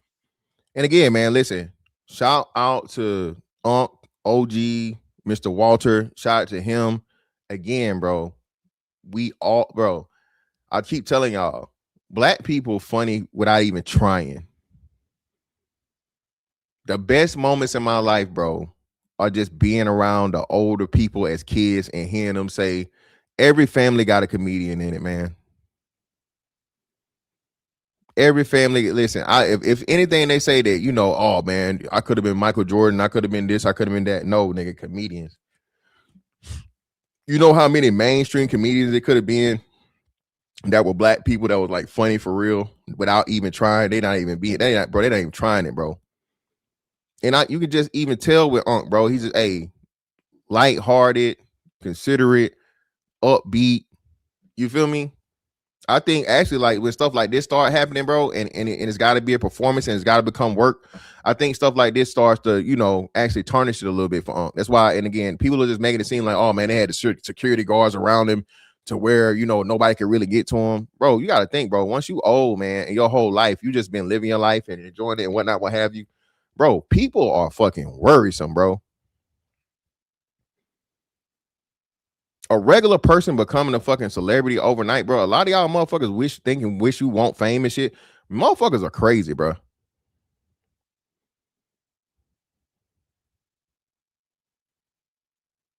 People are crazy. Just in this little YouTube shit I've been doing, bro, just to see how a motherfucker, if you miss a super chat or you miss a this or that, you don't talk to a motherfucker. Like, shout out to Nick Taylor. He was saying it, right? Nick was typing some shit in the chat. Bro, I'm doing a show. So if you type some shit in the chat and I don't see it at the time, I'm not glancing at the chat during the time that I'm saying it, I miss it. I'm not purposely fucking overlooking your thing. I'm multitasking, bro. I got to bounce between the chat to see what's going on in the chat, check this fucking chat traffic. And at the same time, you know, still, you know, do the show, right? Niggas are getting their feelings, bro. Nigga, you ignored me, nigga, in the fucking chat, man. I said, what's up, nigga? I was like, brother, I didn't see it. Damn, my nigga. And it's niggas more than what's the name. If a bitch hit you up, you ain't see me in the chat, huh? You just gonna ignore me? Nah, baby, I want to ignore you, shawty. Well, hey, how about you come get this pussy and make it up to me? Okay, I'll take it. At least if a woman hop in my fucking DMs, bro, about me missing her, not giving her no attention, she try to give me some tension. You hear me? All right. If a woman fucking hop in my DM or hop in my email, let me know that, you know, I didn't give her no attention. She let me know we got sexual tension. And she need me to release it for her. You feel me? Listen, I don't never mind with it, but you niggas, bro, this shit be weird to me. Like, brother, we cool, man. If I don't like you, brother, you know what I'm saying? I'll let it be known. I ain't never been a nigga to back down. But I just missed your comment, brother. I apologize. And niggas are turning to your worst enemy. Again, bro, y'all know me, bro. I've been doing this shit so long. Niggas dedicate their whole channels in the motherfucking trying to, you know, expose Fantastic. And I hate Fantastic and Fantastic this and Fantastic that and Fantastic this and Fantastic that. I was like, bro, damn, bro. Damn, my nigga. Send me something and I'll sign it, my nigga. Just send me something, bro. I'll autograph it. I'll apologize. You can take a picture of everything, brother. You want to meet up, take a picture together. Please, brother, so you can leave me the fuck alone. But yeah, man, that shit gets to be what's the name, bro? I'm telling you, it's crazy. It started with both of us. That's what it started with, naturally. Because we got some moments, y'all don't know about the moments. Boy, look at them. They put something in the grill, y'all thought we was playing. Yeah. And it kept perfection. Then, you know, I had to find stuff come from Yale. He put the science on it when he did that mic. Said, oh, yeah, we're working with something now. And them black diamonds came out. So tendonism, where did that come from? Boy, straight out my head, man. Look straight out that brain. From a coffee bar in 2016 to locations in Marietta. And again, man, sorry, y'all talking about Willie D. That wasn't even Willie D. I think that was another podcast. Shout out to that brother's podcast. I'll try and tag him to Itty Mean TV. Itty Mean. So I'll try to find that and talk about it there. But I still need to find the one to where is the Willie D one where he was talking about where's the one where he's addressing the Keith Lee situation? That's what I'm looking for.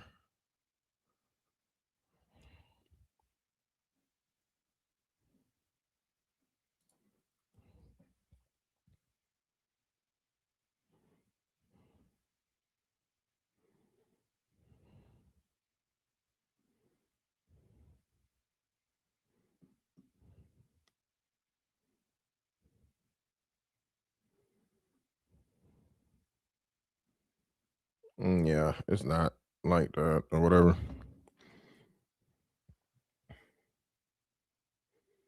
Okay, hey, shout out to Nick. Okay, Nick, I'm gonna pull it up, brother. Here a second. Shout out to Nick Taylor. Ain't nothing but some money. 1145 Walt, part of the biz. 1329, not the owner. 1950 Butcher Bill. 22 the split before. 22 Nick knows how to barbecue. Josh Smith Keith. All right, appreciate you, Nick. That's the Willie D interview, I think.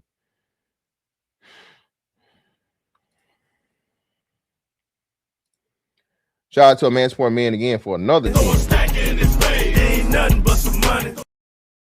I stay in ATL and I don't bother these celebrities when I see them. T.I. sat in front of me at the 85 South Comedy Show. He turned around and shook my hand.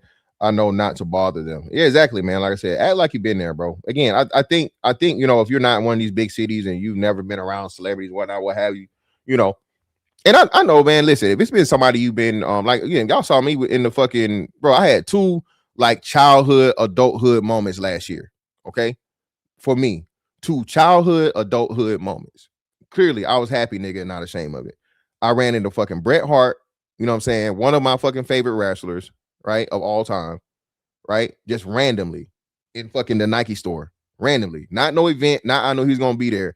I genuinely fucking ran into Bret the Hitman Hart, right? Took a picture with him, asked him for the picture. He said, yeah, you know, hey, cool. And then, of course, y'all saw the Project Pat.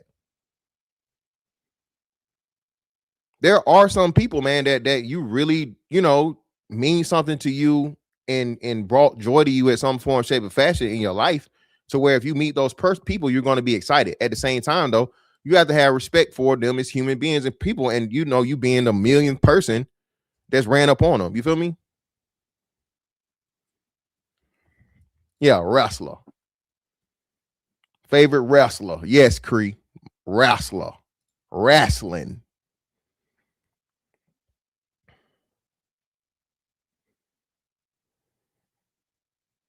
Yeah, man. Again, man. Douchebags. Marie, Marie, love. Being that you're using douchebags, Marie, would you happen to be a white woman? Marie, I'm just asking for the what's the name? Douchebags is definitely a white term. See, that's another thing too, terminology and shit. I never heard douchebag, you know, a douche until I got around a bunch of white people in the Navy, you know. Shout out to a man, Dwayne. I sat beside Bret Hart at a b-ball game. Amazing. Yup. I wish I could have met Pat. Yeah, man. Listen, WWF days, man. Adam Sandler, you smoked with Adam Sandler one day. That's dope, man. That's super dope. Right? Yeah, Pataw. You know it.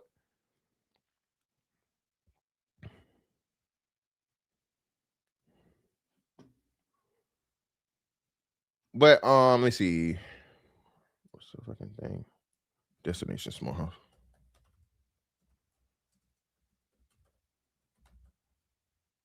Yeah, let's see. Here we go.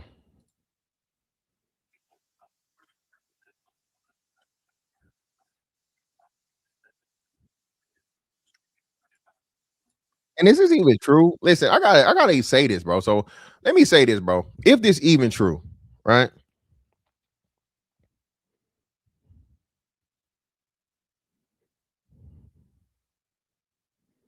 Because people make up a lot of shit, man.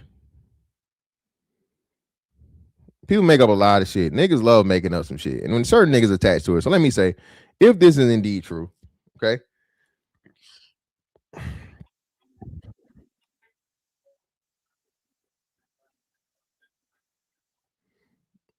Yeah, so everybody got it. I need it without the commentary of everybody else, bro. I see niggas talking about it, but where the fuck is it at, man? Give me a shit without them.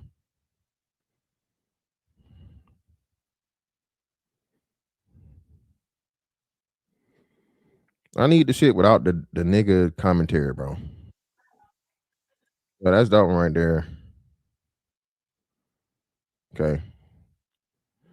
So let me say this, man. Just in case, again, some niggas put together a thing, so I'm not this dumbass nigga saying this shit, right?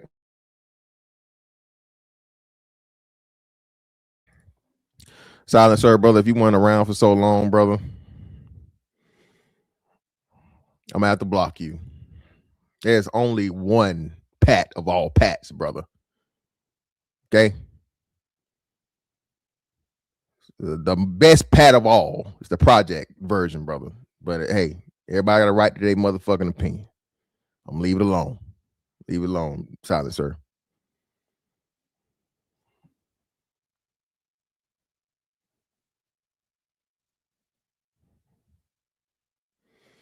And again, man, it's what I say too is weird to me. Stuff like this to me is just weird, man. Again, bro, I know that's part of the marketing, but making this a reason, oh man, they false advertising, man. This just shows you just how limited people are in their scope and understanding, right? Nigga, it's just like the toys that used to be in the cereal box, nigga. All right.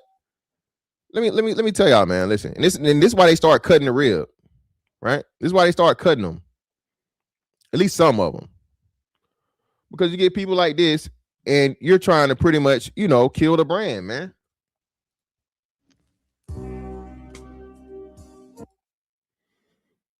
You know what I'm saying?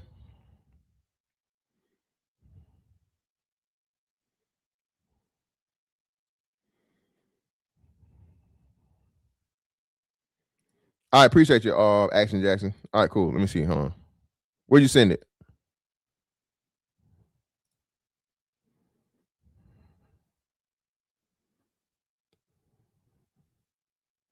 You sent it to my email or what?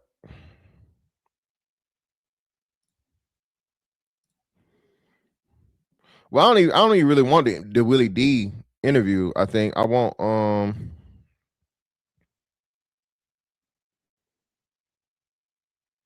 me see.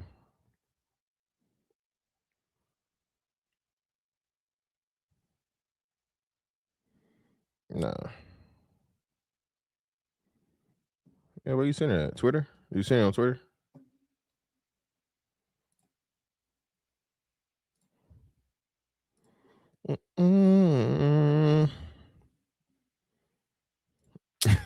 Uniquely, man. Come on, uniquely. What are we doing? Thank you. Hey, tell them, Nick. They don't understand, bro. That the fucking meat is not supposed to be just falling off the bone like that, man. You want the fucking meat to be attached to the bone. You know what I mean? To some degree. Like, you don't want the shit to be what's the name? Oh, but yeah, we can do that too. Here, let's link. Links in the chat. Give me a second. Links in the chat, man. If y'all want to come up. Remember, got a cam up to come up. Pause. Okay. And we can have a discussion, man. We can talk about it. Let's talk about it. Let's talk about it. Let's talk about it, man.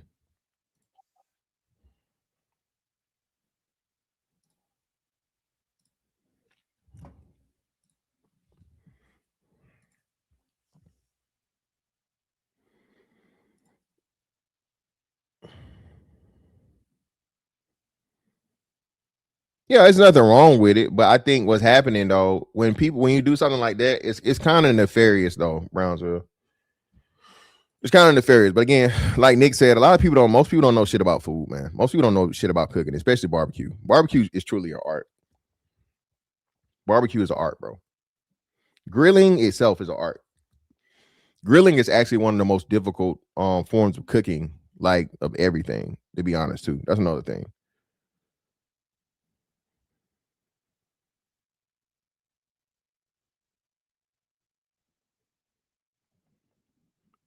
Oh, okay. My bad, brother. I got you. I appreciate you, fam. I see it now. That's why I can see it, because you just okay. My bad. Let me go back. Oh wow, that's crazy. Look at this. Wow. That's why. Request. There we go.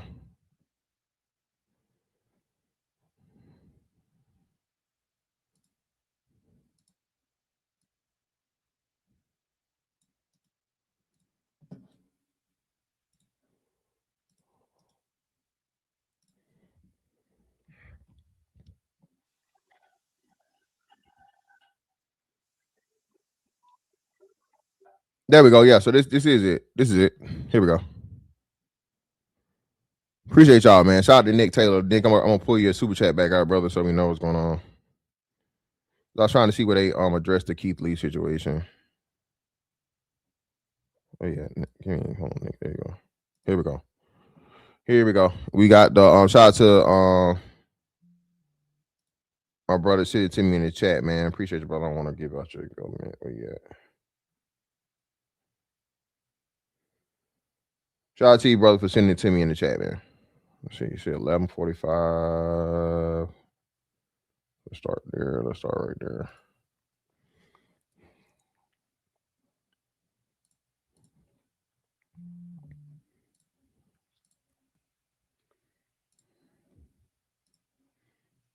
Never a plan. He and I, we look at each other and laugh. We have 1,000 gallon, actually 1150s, 1,000-gallon smokers out back. We started on 2 little char grillers. Some you can go buy in a store. And we've had ups and downs. That's why we can call each other brothers. You don't think there's friction when a guy who's just a few years older than me, who's been cooking barbecue his whole life, finds out that this guy took it on his own to want to learn Texas-style barbecue, and we butted heads. It's a real thing. And as far as ownership goes, as much as I'll say, because I'm going to respect Walt's privacy, Walt is definitely a part of this business. He is not an employee. I would be safe to say that the finances that we have both been able to increase into our bank account since we've been here has been something great for both of us. But talking numbers, talking any of that, I just don't think that's professional. I mean, we're not professional athletes where our agents are putting our contracts out there. This is a business. We're real people. And we just don't think that's for the public. But and again, you niggas being nosy, bro. It's like, come on, this is why I say, man, anytime it's a white person and black person, they're business partners. Okay?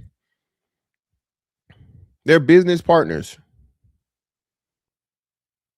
Walt had his own thing going on without a what you call it, brick and mortar. What's the name had the brick and mortar? He partnered with someone that already had a previous pre-existing brick and mortar business.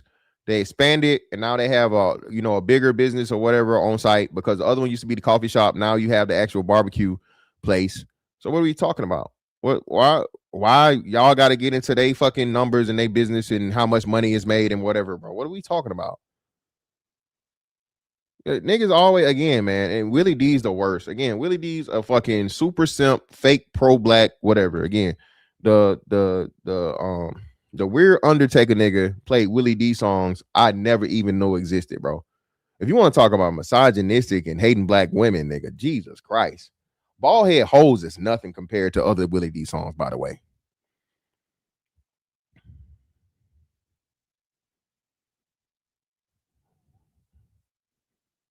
I went into that brother's channel and I heard him playing Willie D songs I didn't even know existed.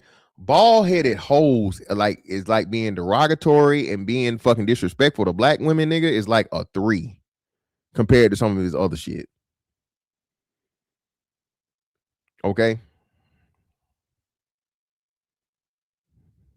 The funniest thing is too, someone like Walt even said it. If anybody really knows Walt, it's an insult to think that he would be taken advantage of by anybody, especially by this guy. The white man. I'm younger than him. He's got so much life experience. Someone sit and talk with him for 10 minutes, one-on-one, which they do when they come here. There's no question anymore. But I do understand. We just met somebody in Texas. And at first, she was trying to explain a business deal to us, and she had her back to me. She wouldn't even sitting next to her, and her back was like this. I was like, okay, I see what this is. And then we started talking a little bit more, and she mentioned something, like she was very polite, but she's like, you should not insert yourself in issues that don't concern you. And I said, well, this is about my business and something that, Destination we created a long time ago. And they're actually talking about me, and it's affecting our business. People are coming in here and eating food a lot, like 100 plus, eating it all, and then at the end complaining and wanting their money back. We've had people leave the store with to-go orders. Oh, I wonder who those people were.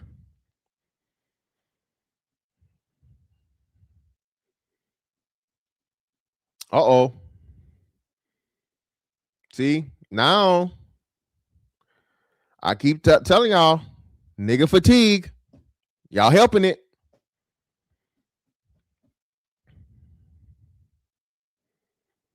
Y'all helping it. You eat $100 worth of fucking food and then say, I want a refund. It didn't taste good. You know how I know it's niggas? I seen niggas do it. And I hate it because it make niggas look bad. I'm sorry, niggas make black people look bad. Angel, you know that shit ain't crazy. It's true. It ain't crazy, Angel. It's true. Put a one in the chat if you ever seen niggas try to get out the check.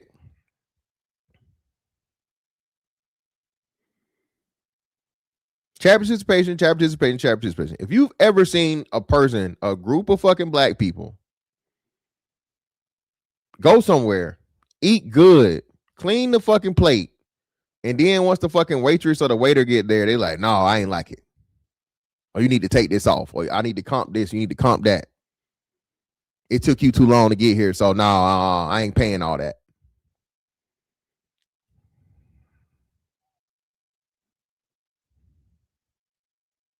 Yeah, Indigo, that's another thing. Usually a woman. Usually it's the women.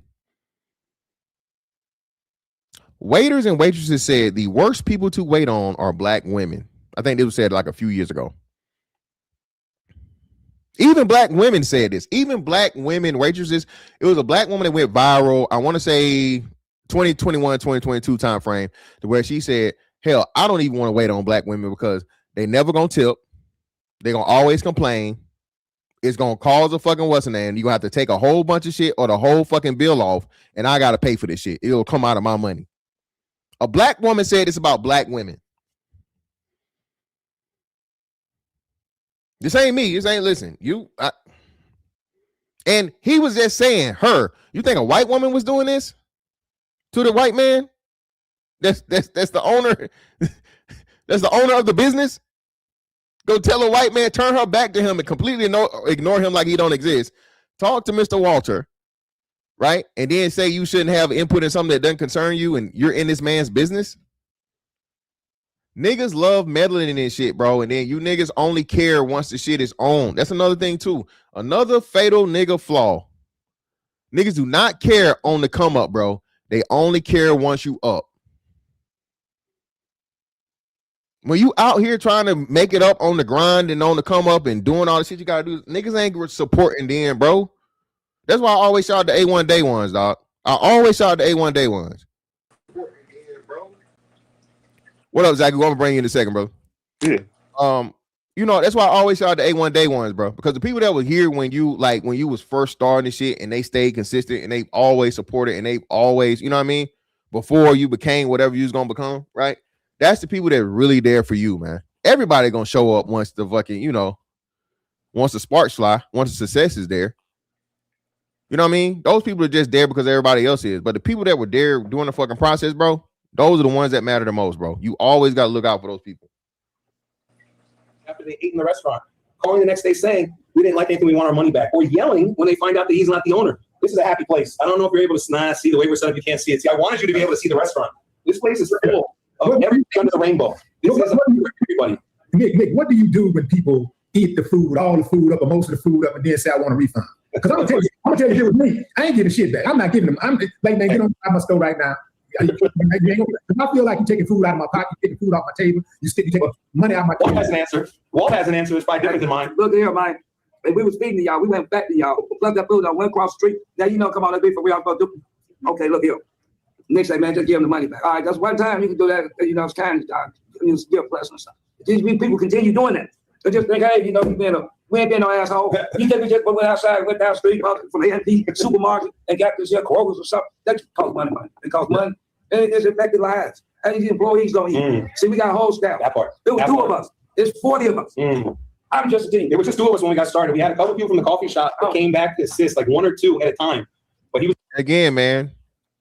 Mr. Walter is explaining to y'all and pretty much saying, you niggas don't understand business. Okay? You niggas don't understand business. Right? But let me jump to the Keith Lee thing because we got brothers up here, man. I don't want y'all to want to hold y'all up, man. We'll definitely get you guys' commentary. So let's get to the whole Keith Lee prop because I don't agree with this part. Because I'm a big guy and we were all maybe Walter friends. Come here. They're probably considering. Hey, let me tell you something. Hey, look, I thought it was you. Go say hello. Yo, hey, what do? Look, man. Look, hey, let me I know bodyguard though. Hey, let me I can swing him. Hey, what is that? Josh, this is the only guy, and unfortunately, I'm not trying to put him out there, but you see, okay, yeah, he was actually the young man who met Keith and didn't know who he met Keith and didn't know who he was, and even like 5 minutes after he told me, I found out from someone else that it was Keith that was here. So, but he's the only one. We only need one. We're not like high security here, and he's we're high security. They need to secure them black diamond oxtail so they go after go man fast. You see what I'm saying? Listen, bro, and the dudes, listen. This whole thing, Walter is still fucking marketing. Walter marketing. He's like, yes, hey, we do need motherfucking security, nigga. These oxtails, hey, these oxtails gotta be secure, bro. They're going, hey, they stealing them if we ain't motherfucking blocking niggas from getting them. Tendernism, nigga. What are we talking about, man? Shout out to Walter, bro. Look at this shit. Real time. Not even thought about, not rehearsed, anything. Bro, people don't even understand that gift to be able to respond in real time, to counter motherfucking shit, bro. I'm just telling you, man. Shout out to Mr. Walter, man. What's the security guy name? Security guard name? Josh. Josh, when you found out who Keith was, when he told you who he was, did you just like let it slide, or did you try to look up and see who he was? At the time, because we had. Say it again. Did you try to verify who he was, or did you just say, okay, whatever, I don't know you? Normally, that's what we do because a lot of people come in, you know how they are. Oh, I'm this influencer. No, I tell them, okay, let me see your handle, man. You know, that way I could vet them a little bit before I let the boss know that they're here. But at the time, they was in a podcast when he told me, I have instructions given to me way before that how we do business on the regular. So if they in the middle of doing something, unless it's something like pushing, I don't bother them, and they can always have them wait. Okay, so that's basically what I was doing. He didn't tell me who he was at first. He didn't tell me. So when he walked up. So again, remember, Keith Lee is extremely secretive about who he is because he say he don't want special treatment. So this goes along with the Keith Lee brand. All right. So again, I'm not saying Keith Lee was malicious in this, but if Keith Lee is not being completely and totally transparent in the dealings and giving the details, now you causing more heartache than help, bro. Because you make it seem like, oh man, they got Unk held prisoner and all this motherfucking, Unk is a prisoner shit and not a partner, right? Once the Keith Lee shit happened. He told Gio, and Gio didn't know. Right. When he came to me, he said, hey, I got this amount of money. I'm not going to disclose it. He said, I got this amount of money I want to give to to ask a couple of questions. So when I saw that, I was like, oh man, he's just like 8,000 people that comes in here want to talk to Hey, bro, they busy right now. I'm doing something. I told him what they was doing. And, the first was a little pushy about it. I was like, look, I don't know how long he's going to be. If you guys want to wait, you can. But, I'm not trying to be mean or nothing, but he's doing something right now, bro. I'm not going to go get him for a couple of questions. Oh, so you gave Keith the opportunity the option to wait, and he decided to leave? Yeah, because I told him, I said, I don't know how long he's going to be, but if you want to wait, you can. That's fine. Oh, okay. I get There were some circumstances that happened after the fact with other people that he talked to that opened our eyes up to why he probably felt the way that he did. Even the way that he approached it, he didn't ask for anybody else. There's a lot of people visible on social media. To offer a tip to a business owner was crazy. That was the other thing too, is like he really thinks Walt is like this helpless guy who needs his help. How are you going to tip a business owner? Tip the whole staff. I think the tip was supposed to be meant for staff, because what he typically do is he'll give it to them. No, the way he put it was, I want to give this to Walter. Okay. He specifically said his name to ask. Again, and listen, man. Shout out to this might be risky for the 10 in the chat. Hey, I'm probably have to change the label, brother. Ain't nothing but some money. I would get fired. He ain't on it. That's a little clickbait title, man. I'm gonna correct the title. Niggas is talking about this on the thing or whatever. But they are. It's in reference to It's in reference to the I guess the trademarking of tendernism, according to niggas. This is all just be some shit niggas made up too. I don't know. But yeah, he can get fired. Me a couple of questions. To ask him a couple of questions, I meant to say. That's how he presented it. He didn't say, hey. So yeah, man, even in the dealings and the thinkings of what the black man could possibly be, man, we limit ourselves, and everybody see Walter as just, the mascot. And the thing, the little short I did, niggas put him as Steven to fucking, to Calvin. Again, bro, niggas like, bro, the obsession and addiction to fucking racism for niggas, bro, is unhealthy. I keep telling y'all this. But hey, I done talked long enough, man. Hey, Zach, what's going on with you, brother? Appreciate your patience. What you got for us, brother? Nothing, man. Appreciate you for having me up. I just wanted to ask you because I agree with pretty much what you were saying. It's just watching all the videos. You don't get what kind of vibe do you get from it? I just got a funny vibe. It just didn't look right the way Walter wasn't really speaking and the other dude was talking for him, and I don't know. Maybe he just want to do his creative shit, and maybe he don't want to do interviews and stuff like that. But it just seemed like the dude was held hostage. Nah, man, I don't see that at all. You know, I don't see that at all. Again, he's speaking. Like I said, he was doing marketing during the questioning, during the thing or whatnot. Whenever he felt like speaking, he speak.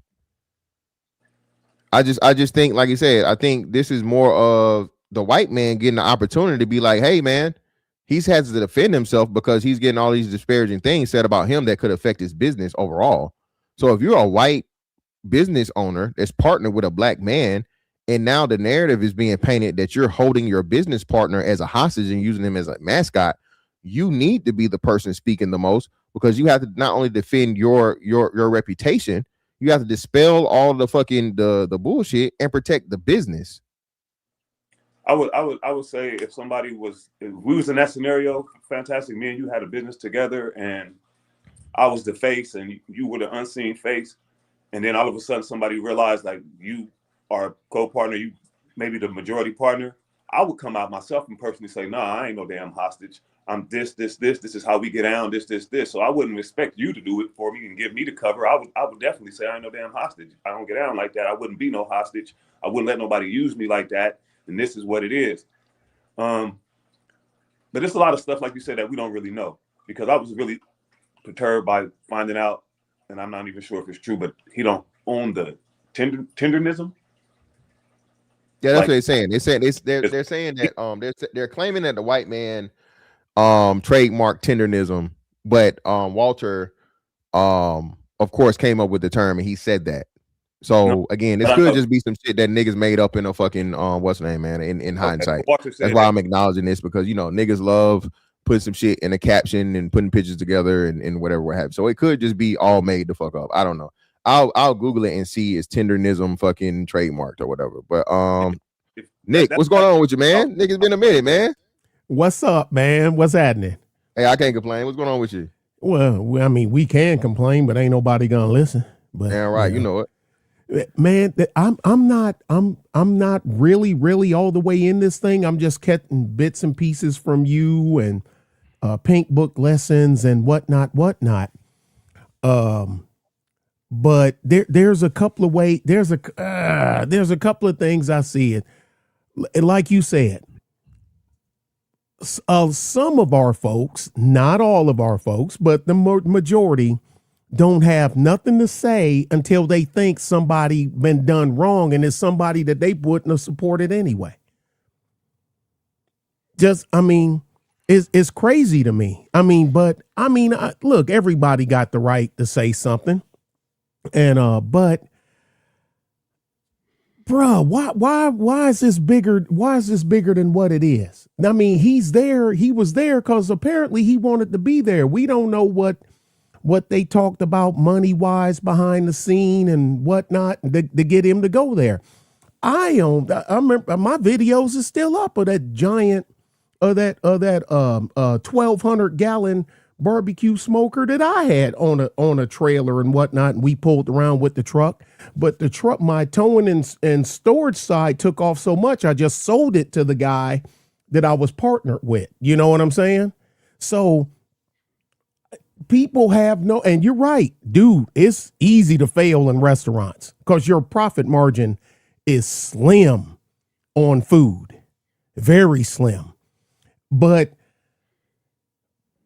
everybody handles business differently. I mean, people. All right, I'm gonna ask you a question. I ain't trying to put neither one of you. What's up already? Cancel. What's happening, brother? I ain't trying to put nobody on the spot. How many people do you think that's telling him how he should have done it has a hand in any type of business? 1%, Nick. 1%. So how can you tell me that's like, Fantastic. I don't know the first thing about fixing no damn helicopter. I've been a passenger in helicopters, then rappelled out of helicopters, but flying them and fixing them, that's your job, Fantastic. That's your job to fix them. How can I tell you? That's like me telling you about the hydraulic pressure and return line and feed line and the micron size of the filter. You should look at me like I'm crazy. You know what I'm saying? That's the conversation I had with actual pilots. When the pilot tried to tell me my job, when the pilot, the motherfucker that fly it, motherfucker, you fly it, I fix it. Okay, I promise you, I know this system better than you. I promise. Exactly. You. I mean, so I mean, well, Fantastic. What's the micron size, and is it a 2-stage filter or a 3-stage filter? You should, Nick. What? You cavalrymen turned artillerymen. You stay over there. Leave the helicopter fixing to me. I'm willing to bet you the majority of the people that's bashing these guys over the head couldn't run a damn lemonade stand. No diss. It's harder to run a lemonade stand than a lot of people would think. I mean, just the simple. Well, it's just lemon juice and water and sugar and cups, okay, and marketing and taxes. How much? Depend on what it's costing you to buy the stuff. Gonna tell you how much you're gonna have to sell the lemonade for, and at what profit percentage. Have you done the math on that? Nope. Hadn't done the math on it. Hadn't had enough time to high traffic versus low traffic, good days versus slow days. You know what I'm saying? All these different things. Location. Hey, funding, right? You know what I'm saying? All these different things, Nick. So again, that's what I'm saying, man. Every nigga's a genius or expert at some shit. Once they feel like somebody's not getting what they should get from it. I don't know, man. I don't know what, and I ain't gonna say we. I have to stop with that we shit because I said, man, I don't know why we do that because I don't do that. So, and then also location. They in California. California is not a barbecue place, so to have a successful barbecue place in California says something, Nick. So thank you. People don't even understand. Like, I'm in Texas. They said, well, me barbecuing in Texas. People go, oh, okay. And man, look at my big ass 1,200 gallon smoker. Okay. It's not a lot of them. So if you got good barbecue, and the word get around. That's the thing. The word got to get around. What people got to know. And see, that's the thing about that. We trust that because of the black man's face. He was the face that brought the people there. Now I don't know about the other people because it's in an area where it's culturally diverse. But I know a lot of black people from LA go and drive and make that trek to get that barbecue. But there's a good barbecue here. Woody's, all kind of like very, very good barbecue. But I get what you're saying. It's not. Yeah, but it's not Texas. It's not Tennessee. It's not North Carolina. Known for it. I got you. But I just get a bad feeling about it. But unless you have more context, there's nothing I could say. But just based on historically how things happen, like how we was looking at something, and you was on the panel with Uncle Nears and Jack Daniels. There's a lot of things historically that's went on like that. Like things have been created and shown, and basically. I show you the game, and since I don't know the business, you just merge me out after you master my tactics. And so I'm not saying that's what this is, but that's what this feels like in my eyes and shit. It's just because of the lack of context, I guess, the lack of information. Like, I don't. Is he a partner or not, or is that just something that he is saying? And then how come since everybody's beefing with the timbernism and have a problem with it, they're kind of like pushing Unc away a little bit. Now they got everybody else in these social media like stuff, like they're trying to like show you it's them too, or it's them, not just him. Like, well, no. So, and this is what I'm saying. Zagu, it's just recency bias. Niggas didn't know about this. We didn't know that they had been going since 2019. They gave the whole background of these stories were going on well before. He just went viral like last year, like last year. The tendonism shit, he been saying it since 2020, 2019. It didn't go viral until 2025. Right. So just because we only have any knowledge and recollection of this business, this company, these people, even Unc, right? As of when he went viral, niggas are trying to start the history from there, and that's another problem and issue with niggas, right? You're trying to assess something that's lasted well before you even know it existed in the short time and from the short reference that you have. No one knew about Destination Barbecue.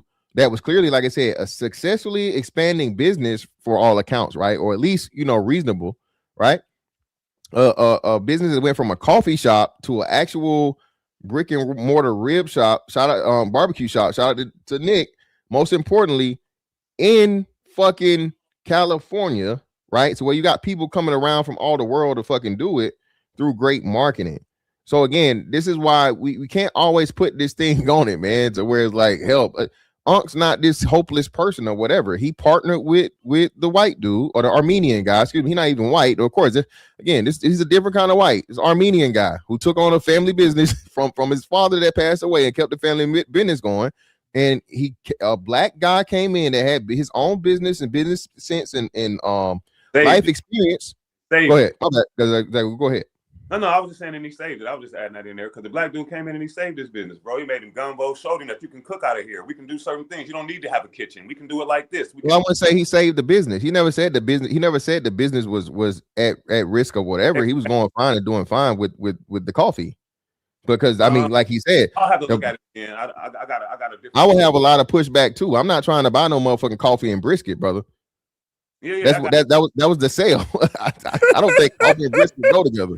It wasn't even a brisket. He started with the gumbo, so I got you. Coffee and gumbo, even worse. Well, either or, gumbo, either or. That's what I'm saying. I'm not buying no coffee and gumbo. I'm not buying no gumbo out of no coffee shop. But again, like you said, if you're in California, a place where they're not used to, soul food, hearty food, or whatever, shit, why not? Right? And it worked. So again, you take a shot, you take a crazy motherfucking gamble, crazy shot, and the shit worked. So I mean, and like I said, it's not like Walter's not benefiting from this, so it's an equal benefit. So no matter how many or whatever he was doing, right? Walter found reason to partner with him and make put both of them in a better business position. So I don't see why we're seeing him as defenseless. I'll say this to Zagu. This is nothing to you personally, right? I just you agree with those sentiments, and I think we as black men, especially, have to start giving ourselves more credit. Right? We have to start giving ourselves more credit. Is not just always putting ourselves in these victim in prisoner fucking positions. He's retired. He's got a lot of life experience. He's a business partner. So I don't look at him at all as being a victim or a prisoner. Yeah, me neither. I just said I need more context because I don't generally do that. But I'm just looking at this and the way it looks, it's just bad optics all the way around, bro. Maybe it's just the way Keith Lee, after he went and he couldn't even get a man no money. And why do you want to give a business owner money? That's what Keith Lee does. He goes to all kind of struggling businesses, and he help them out. And he goes to the owner theirself and gives them money. So now all of a sudden, who gives the owner money? That's what he does. That's what Keith Lee does, actually. Well, yeah. Like I said, they don't. Yeah, but they didn't know who he was. Yeah, they didn't know who he was. Just like we didn't know who they were. For him to even make that. Hell, I didn't know who he was till about. I didn't know who he was till about 5-6 months ago. No, I get you, Caesar, but I'm saying after they found out, for them to make that video was after they found out who he was, and for them to make a comment like, who gives business owners tips? You know what I mean? Like what they were saying it. So that's what they were saying. That's what he's saying. So in their mind, they're like, okay, well, if we're a business owner and we're for one, Keith Lee doesn't usually, I haven't seen Keith Lee go to something of that size. For one, he usually does mom and pop shops. Oh, yeah. So this is what I'm saying. This isn't really a mom and pop shop. It's a privately owned business. And like you said, they went from a 2-man crew or a few man crew to it's a 40 staffed family owned restaurant. He don't have no like chains or nothing. It's just that one. So a 40 staff thing. So to them, and they're saying, hey, it's kind of offensive for you to just give it to the one business owner and not the entire staff, people that cook and this. We got other people to cover. So I can understand both of it from a business perspective. If I'm a good businessman, I'd be like, yeah, I would be offended for you to just want to give me the money. Like I'm the only person that's making the business work. I have staff. I have people that make this thing what it is. So yes, I would publicly say, Zagu, I would say yes, I would be offended for you to only just want to give me the money or tip me when I have a 40 personnel staff. I think that's fantastic. I would take the money and then I would say to him after, but I would say, I'm gonna disperse this through my 40 people staff. We appreciate you and we're gonna spread it around versus we can't take it just because you want to give it to Unc. You know what I'm saying? Well, no. Well, again, we're looking at this after the fact. I agree with you. Well, I agree with you, but that's what I'm saying. So you have a person that's not a managerial person. You have an assistant or a person that has a thing to respond to people that's just trying to meet Mr. Walter, right? All right. His job, and he's like you said, he's giving instructions. Hey, man, we got shit going on. You know, whatever. We got this is what's scheduled. We are not to be interrupted. Okay.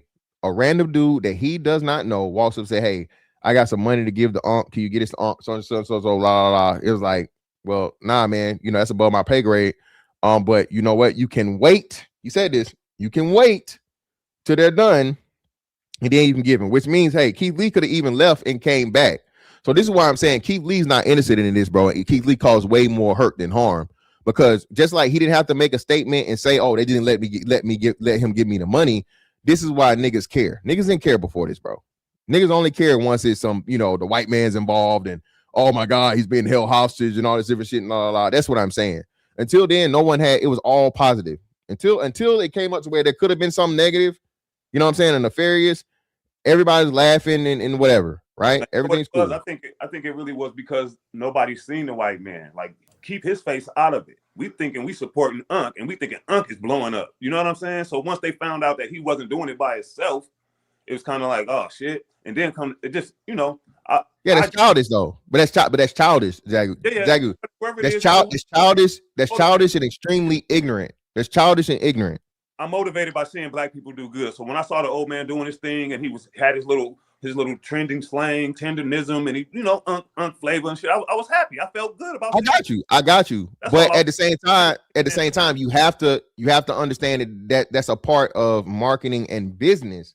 It's the other part. He don't have to tell you everything about the business. I got you. He was used for the marketing and business of cooking real. No. He wasn't. No. Y'all gotta stop saying that too. He wasn't used. Huh? Is he the mascot or not? I mean, no, he's not. He's not a mascot. He's a business owner. No, I know, but you're doing it in real time. The face. He's the face. That's all I'm saying. Yeah, but a face and a mascot are two different things. The face is not the mascot. I guess I get what you're saying. Well, no. Hold on, real quick. It's very important, and that's what I'm saying. We do this, and we don't understand that we're doing it. Saying that a grown man that's a business owner is a mascot is disrespectful. This man older than all of us up here. You know what I'm saying?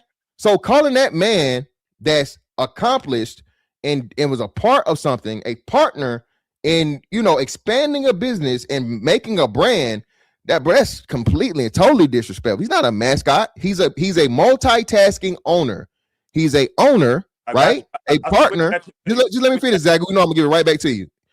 He's a business partner that also has incredible marketing skills. You know what that's called, fucking Zagu? That's called a fucking incredible fucking money saving and money making at the same time. They ain't gotta go out and pay nobody for no motherfucking advertisements. They ain't gotta go out and pay nobody to motherfucking do no commercials. You put your own fucking owner in front of the camera. Wow, instant money. You can't beat that for absolutely free. Can't beat that. That's great marketing, Zagu. No. And he's the mastermind of it. He's not a mascot. He's way more of a mastermind than a mascot. But go ahead, brother. I'm gonna shut up.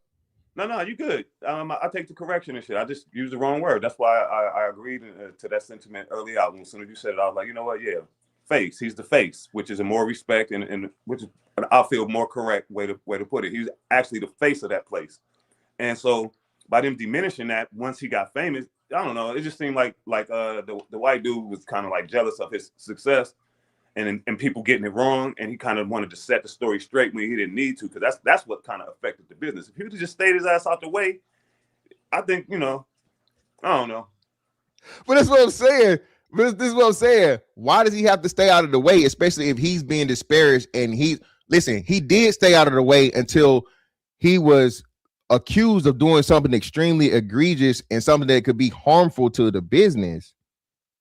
If I'm the partner and I'm letting him get all the shine, I'm letting y'all do whatever. It's not nefarious. It's like, cool, fine. Hey, I don't mind him getting the shine.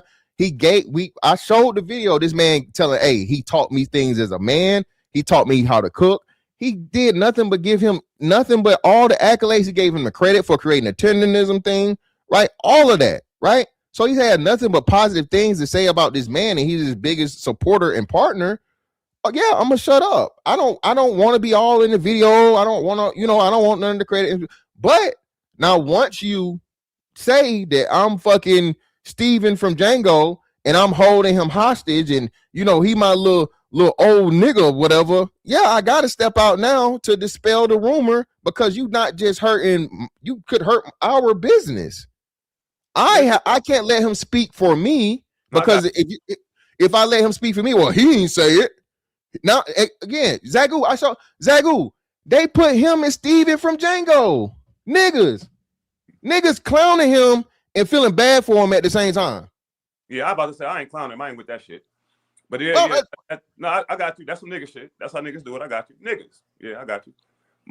My thing is, that's why I said that. Until I get more context, or unless there's more context, because honestly, hopefully there is no more context put out there. Because like Unc said, it ain't nobody's business. It's a financial and it's a business agreement, like the white man said.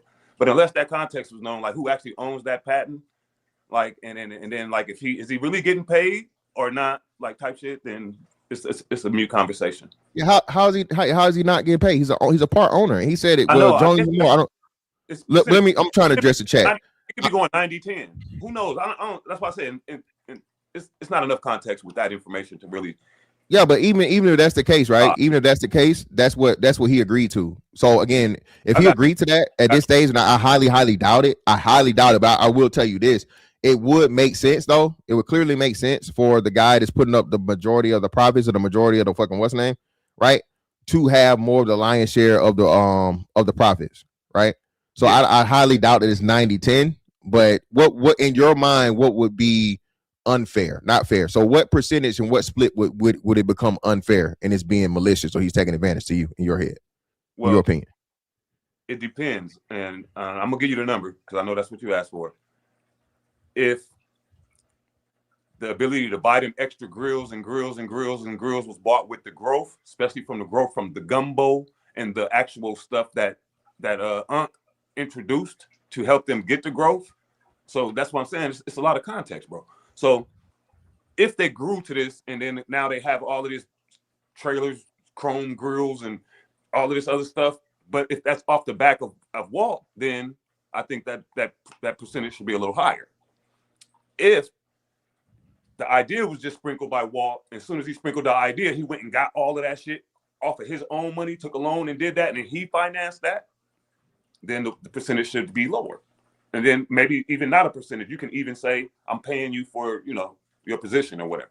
But if he's a part owner, then it's a percentage. So if he didn't put no money or nothing into it like that, I would say, damn, any percentage would be cool that Unc is getting based on that, because he didn't put anything other than just the knowledge and the info. Oh, you saying Unc should be getting 80%? No, I said any percentage would be cool. Okay.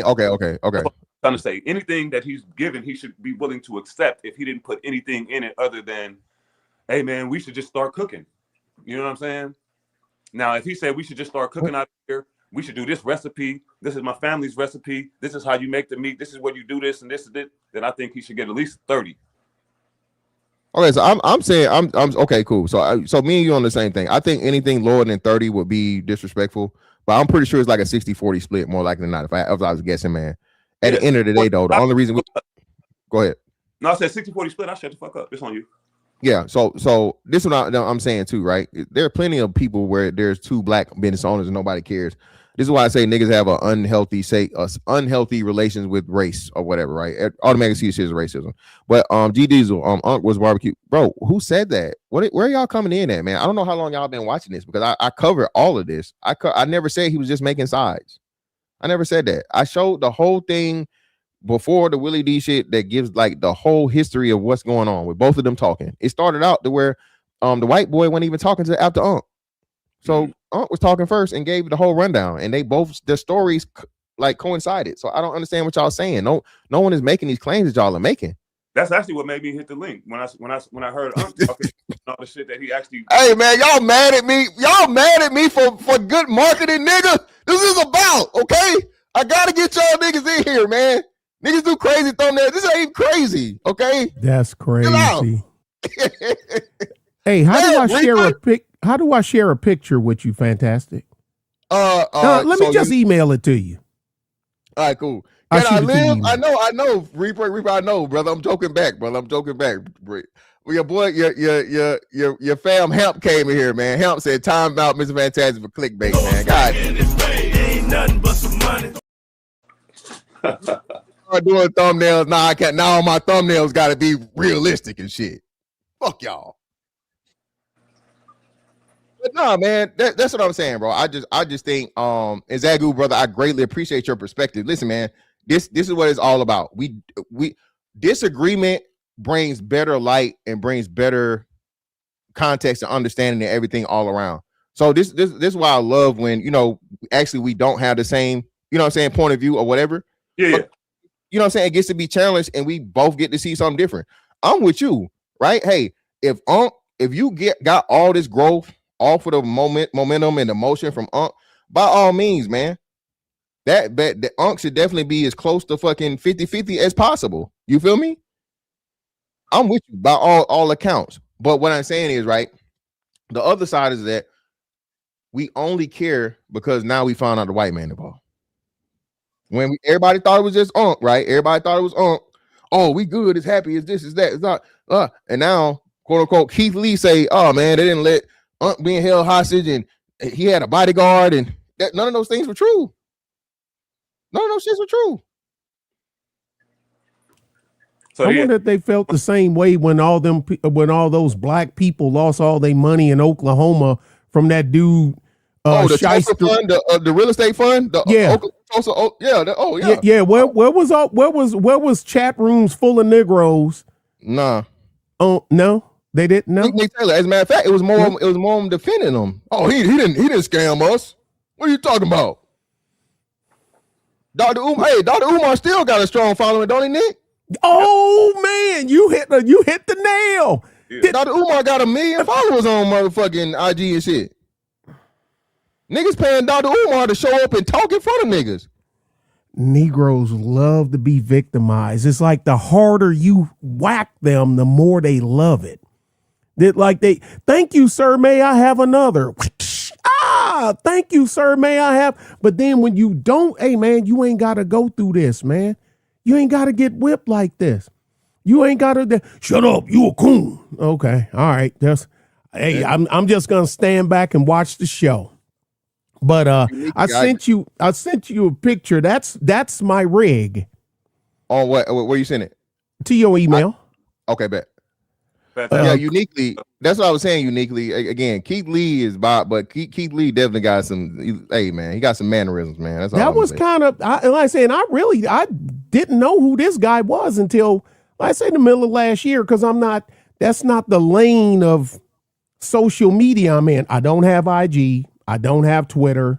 I don't have. No, I make my. Damn. I said, damn. You got it. This ain't what you said. This is. It's a damn house. It's a barbecue house. The fuck? I ain't never even seen one of these.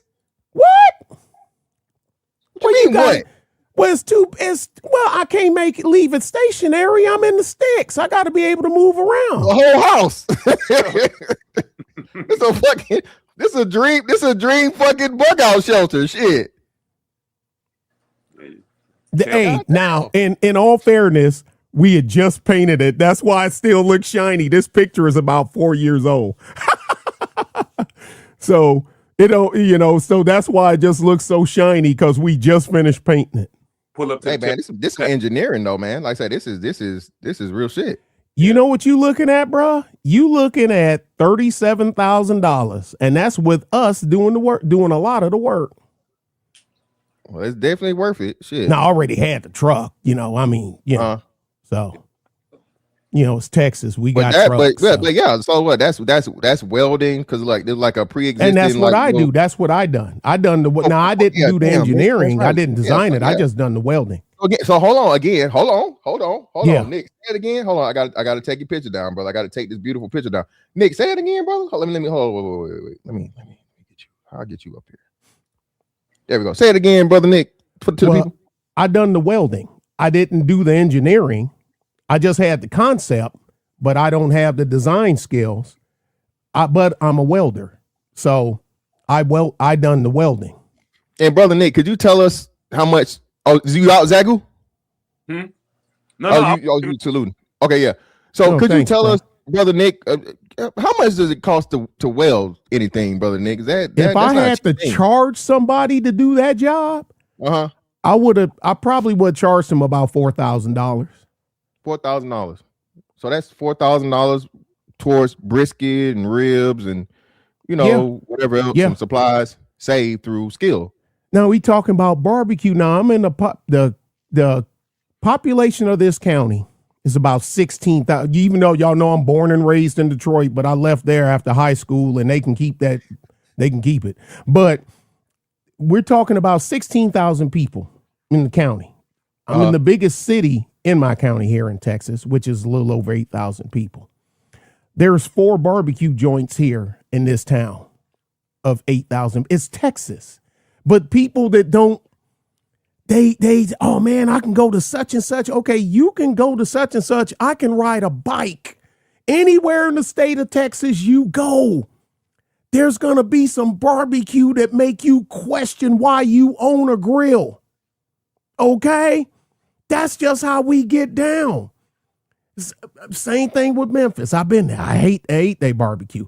I was stationed in North Carolina at Fort Bragg. I've ate their barbecue. They meat is good. They do a lot of chopped pork, like a lot of pulled pork. Yeah, pulled pork is heavy, and definitely in North Carolina. And they vinegary on the spice. I mean, it's good. It's good. It's just a different, just a different thing. But man, look here, folk. You gotta spend money. If I didn't know how to weld, fantastic. You think I would have monkeyed with that if I ain't know how to weld? But Nick, this is what I'm saying. So Nick, part business owner, and now you're able to save yourself off of a skill set. What I'm saying with Unc is that people are trying to make Unc out of it to be a gesture or just a fucking mascot and things. Yeah, a caricature. Yeah. No offense, Zagu, but you're using the term that a whole bunch of people were saying, right? A lot, not just you. Everybody was saying it, calling him a mascot and all this different shit. The brother's not a mascot. He's a marketing mastermind. And I think we need to start understand. If you understood business better, I know this, right? Marketing ain't cheap. People will tell you, when you get into these big scaling businesses, they tell you one of the most expensive and one of the most important things is marketing. So now you got a person that's part owner. You got free marketing from you know what I'm saying? You save tens of thousands, if not hundreds of thousands of dollars, which is definitely gonna be hundreds of thousands over the years, but could be in a place, a market as big as fucking California, bro.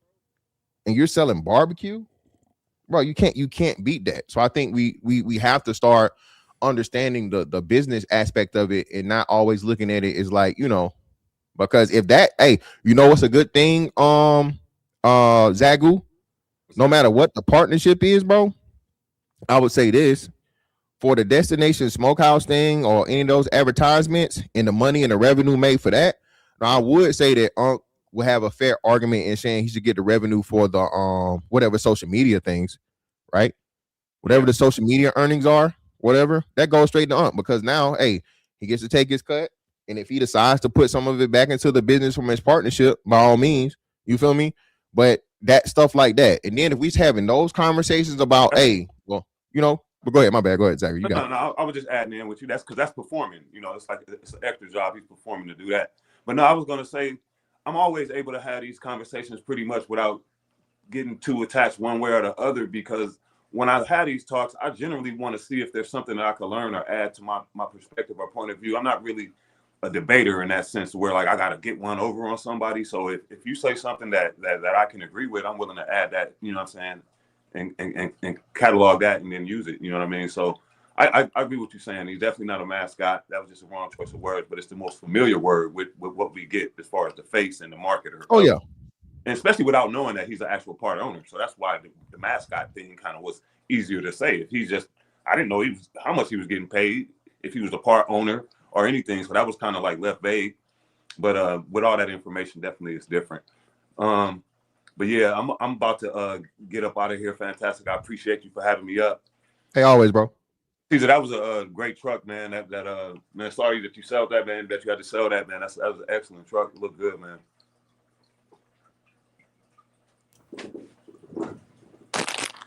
For sure. Peace, But yeah, Zagu. man.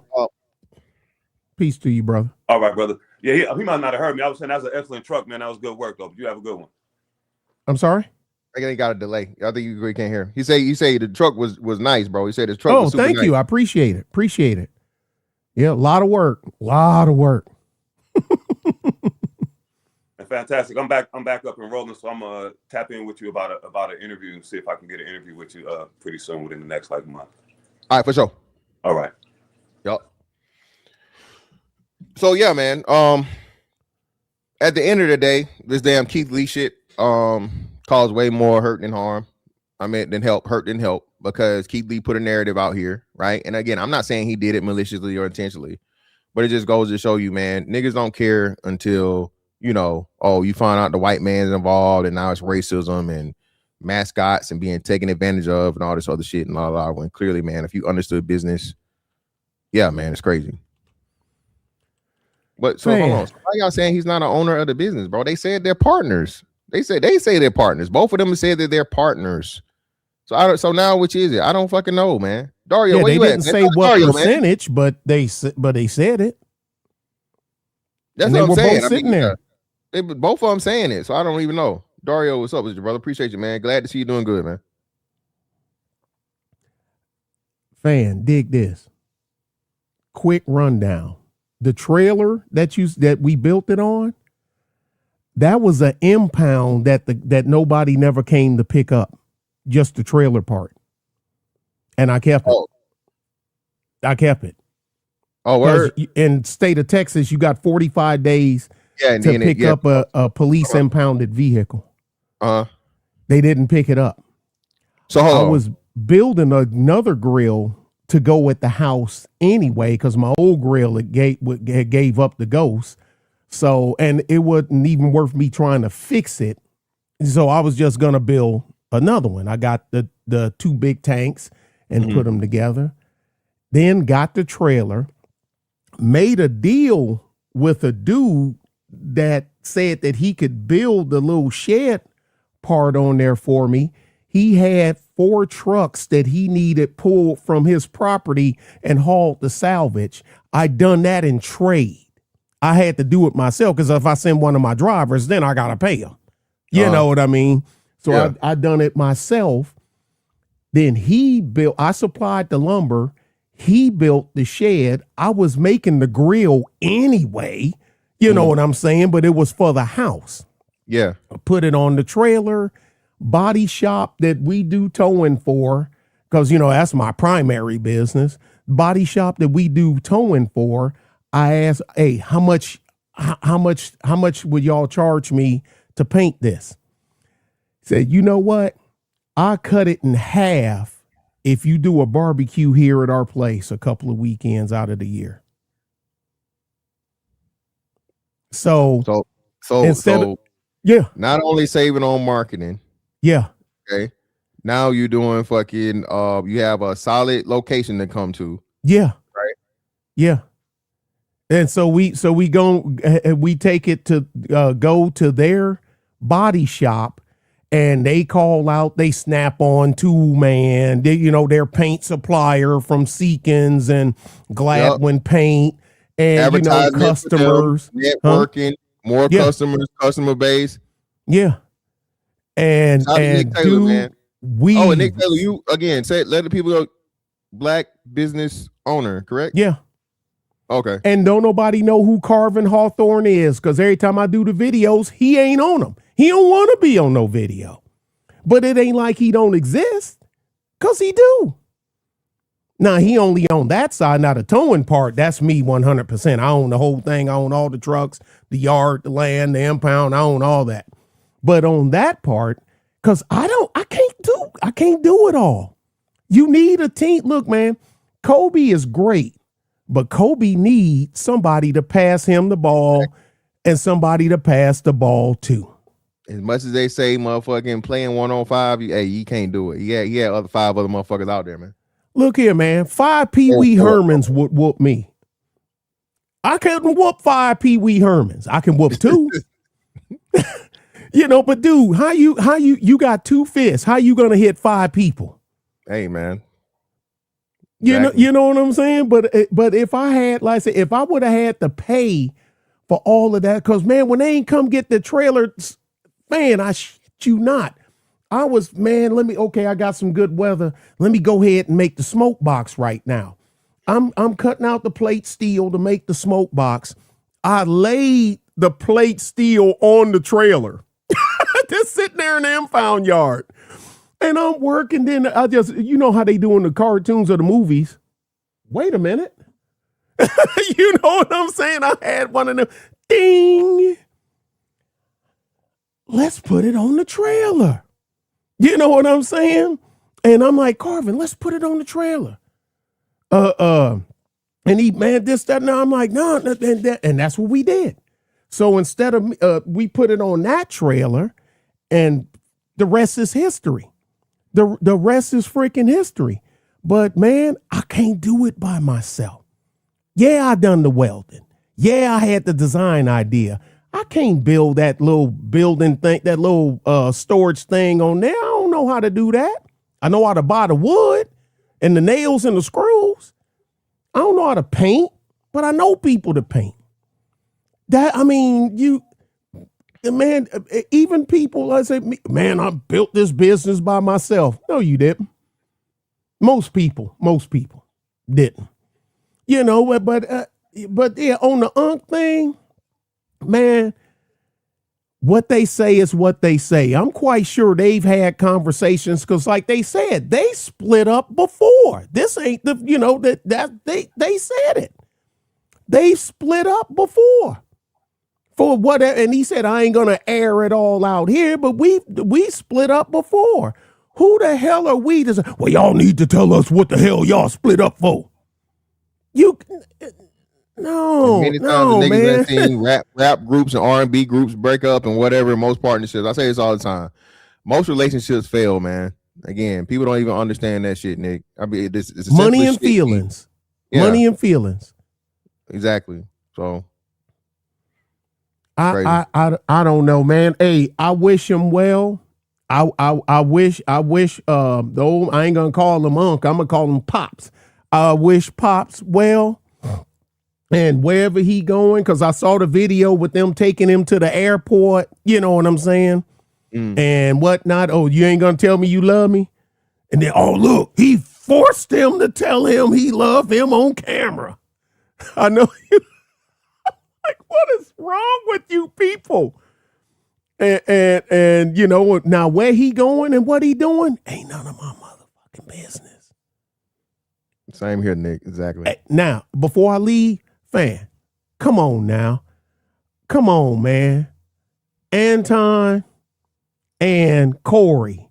Why? Why?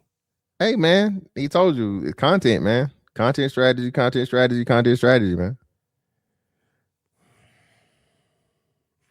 strategy. Something. I understand clicks and views, but sometimes clicks and views will haunt you in the end. Sometimes. Yeah, I think most people, all publicity is good publicity. If your whole career or your whole way of living is publicity. So if your main source of income is the internet, right? You do anything to feed it. You do everything on the internet. You can. Hey, it could be worse. I ain't knocking. I ain't choosing sides. I'm not picking. I'm not. Neither. I don't. Like I say, because their content. I mean, there's no diss. But normally I get it secondhand, somebody else talking about something that they done. You know what I mean? I'm watching this channel. I'm watching that channel. I'm watching you, you're not to them, but you see other people talk about them, so you're aware. Yeah. So, But so far as like clicking on their content, I don't have time. The only reason because I'm rarely up anymore. I just happen to be here finishing out some paperwork, and I'm like, man, I got a few minutes. Let me go up here with Fan. Hey, I always appreciate it, Nick, man. Whenever you can stop by, man. For sure. Hey, I appreciate y'all. Hey, love and light, y'all. Everybody be good. Be good or be safe. For sure. Hey, How do I man, want to turn this make thing sure on? hit the leave in the red button. I'm so rusty. I ain't been up no more. So at the bottom, what's named to the little arrow with the door to the far right of the bottom next to the knee up. There you go. See, he figured it out, man. Look, each one teach one. Hey, man, shout out to a man, just Dario, man, one of my biggest supporters, bro, in a very, very short time. The brother had some medical issues or whatnot, what have you. So please, please, please keep the brother in his prayers, man. The brother disappeared, but it's very, very important, man, when you see somebody, you haven't seen him in a while if you can. He made a post on IG, man. I had no idea. I kind of felt bad, but I'm just glad to see the brother here, man. And we're going to make sure he gets through everything he's going through, bro. I'm wishing the best, man. Shout out to my man, just Dario. Shout out to Zagu for the membership message, brother. Appreciate you. Hope Unc not just a partner on social media. Hey, man, again, I don't know, man. Listen, the man said what he was. So again, I don't think it becomes counterintuitive once you start trying to dig too deep in some shit that ain't got nothing to do with you. Again, like he said now, right? Let's just say now he split up, or y'all not go fucking support Unc like that, man. Y'all not gonna do it. That's the biggest thing I learned about niggas, bro. Niggas will complain about your situation and what you got going on, and fight for your rights and do all this shit from the internet and from afar. And then we say, hey, man, I left the plantation. I'm no longer a puppet. I'm no longer a mascot. I got my own thing going on. And now niggas will watch you drown. That's another thing. Again, man, until black people start treating black people better, bro, I don't understand how we expect everybody else to. I'm going to change the title because, again, none of this, whatever. I don't know. But the thumbnail stays. Okay? Fuck y'all. All right? But listen, man, please, people, become more just business aware. Of course, if you're not a business owner for the most part, bro, hey, it serves you no purpose. It serves you no purpose to understand the ins and outs of a business and whatnot, what have you. But still, basic concepts should just be common sense to me, man, as an adult. As an adult, even though you don't really care how the sausage is made, you don't want to see how the sausage is made, you should understand the process of selling you the sausage balls, right? You feel me? So with that understanding, bro, just move forward, right? Again, like I said, niggas asked me what I would do, and I told you, niggas need to be buying more assets, making more investments. Niggas do out of $1.5 trillion of spending. If I was a betting man, being that we know there's a very low percentage of home ownership and low percentage overall of people that invest, right? Because again, I'm saying investing and not saving. This is not financial advice. It's not financial advice. It's not financial advice. Okay, but saving it has been one of the biggest fucking finesses ever told to everybody. Saving is a lose. Okay, don't save, invest. Okay, this is what the economists say. This is not financial advice. But go listen to these other people, man, that do this shit way longer and way better than I do.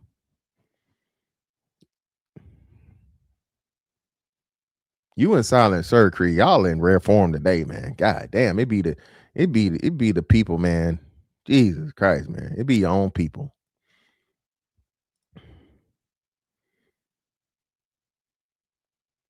I'm selling the design schematic for my setup for $13.50. You can't get an engineer to do this for less than $13K. Hey, man. Y'all see it, man. Y'all better hit Uncle Nick up, man.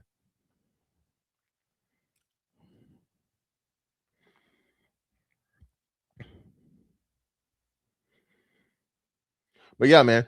Shout out to Mr. Walter. His vice is there. It's true. No, it's not okay, brother. You say that shit, brother, YouTube, motherfucking take your whole channel down. Hell no. No, sir, it's not okay. That's why I'm saying. That's why I gotta say it. He's giving financial advice. Well, block the whole channel. Like, nah, you got to say that shit, brother. You got to say that.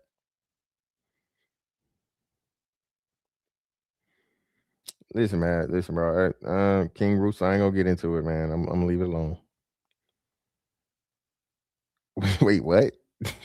No, we don't agree at all on that one, brother. We don't agree at all on that one. No, sir. We don't agree on that one at all, brother. Not one bit. You need to build here first.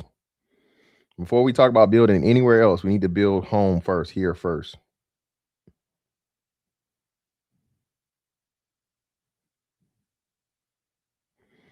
Until black people can get some shit going together, here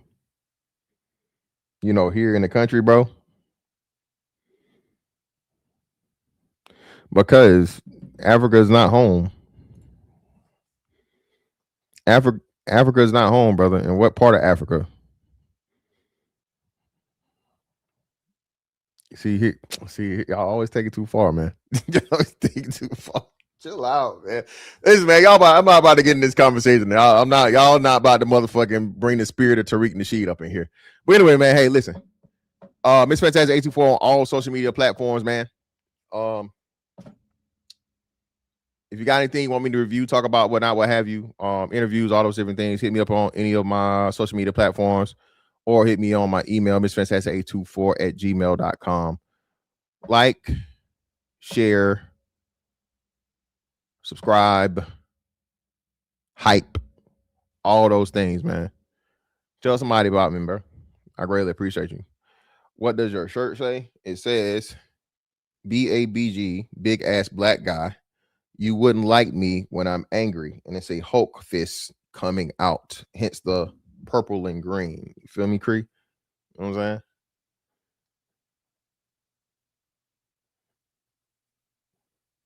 saying? But anyway, man, hey, Mr. Fantastic 824 on all social media platforms. That's that on that one, man. I'm gonna catch you on the next one. Holla, we out.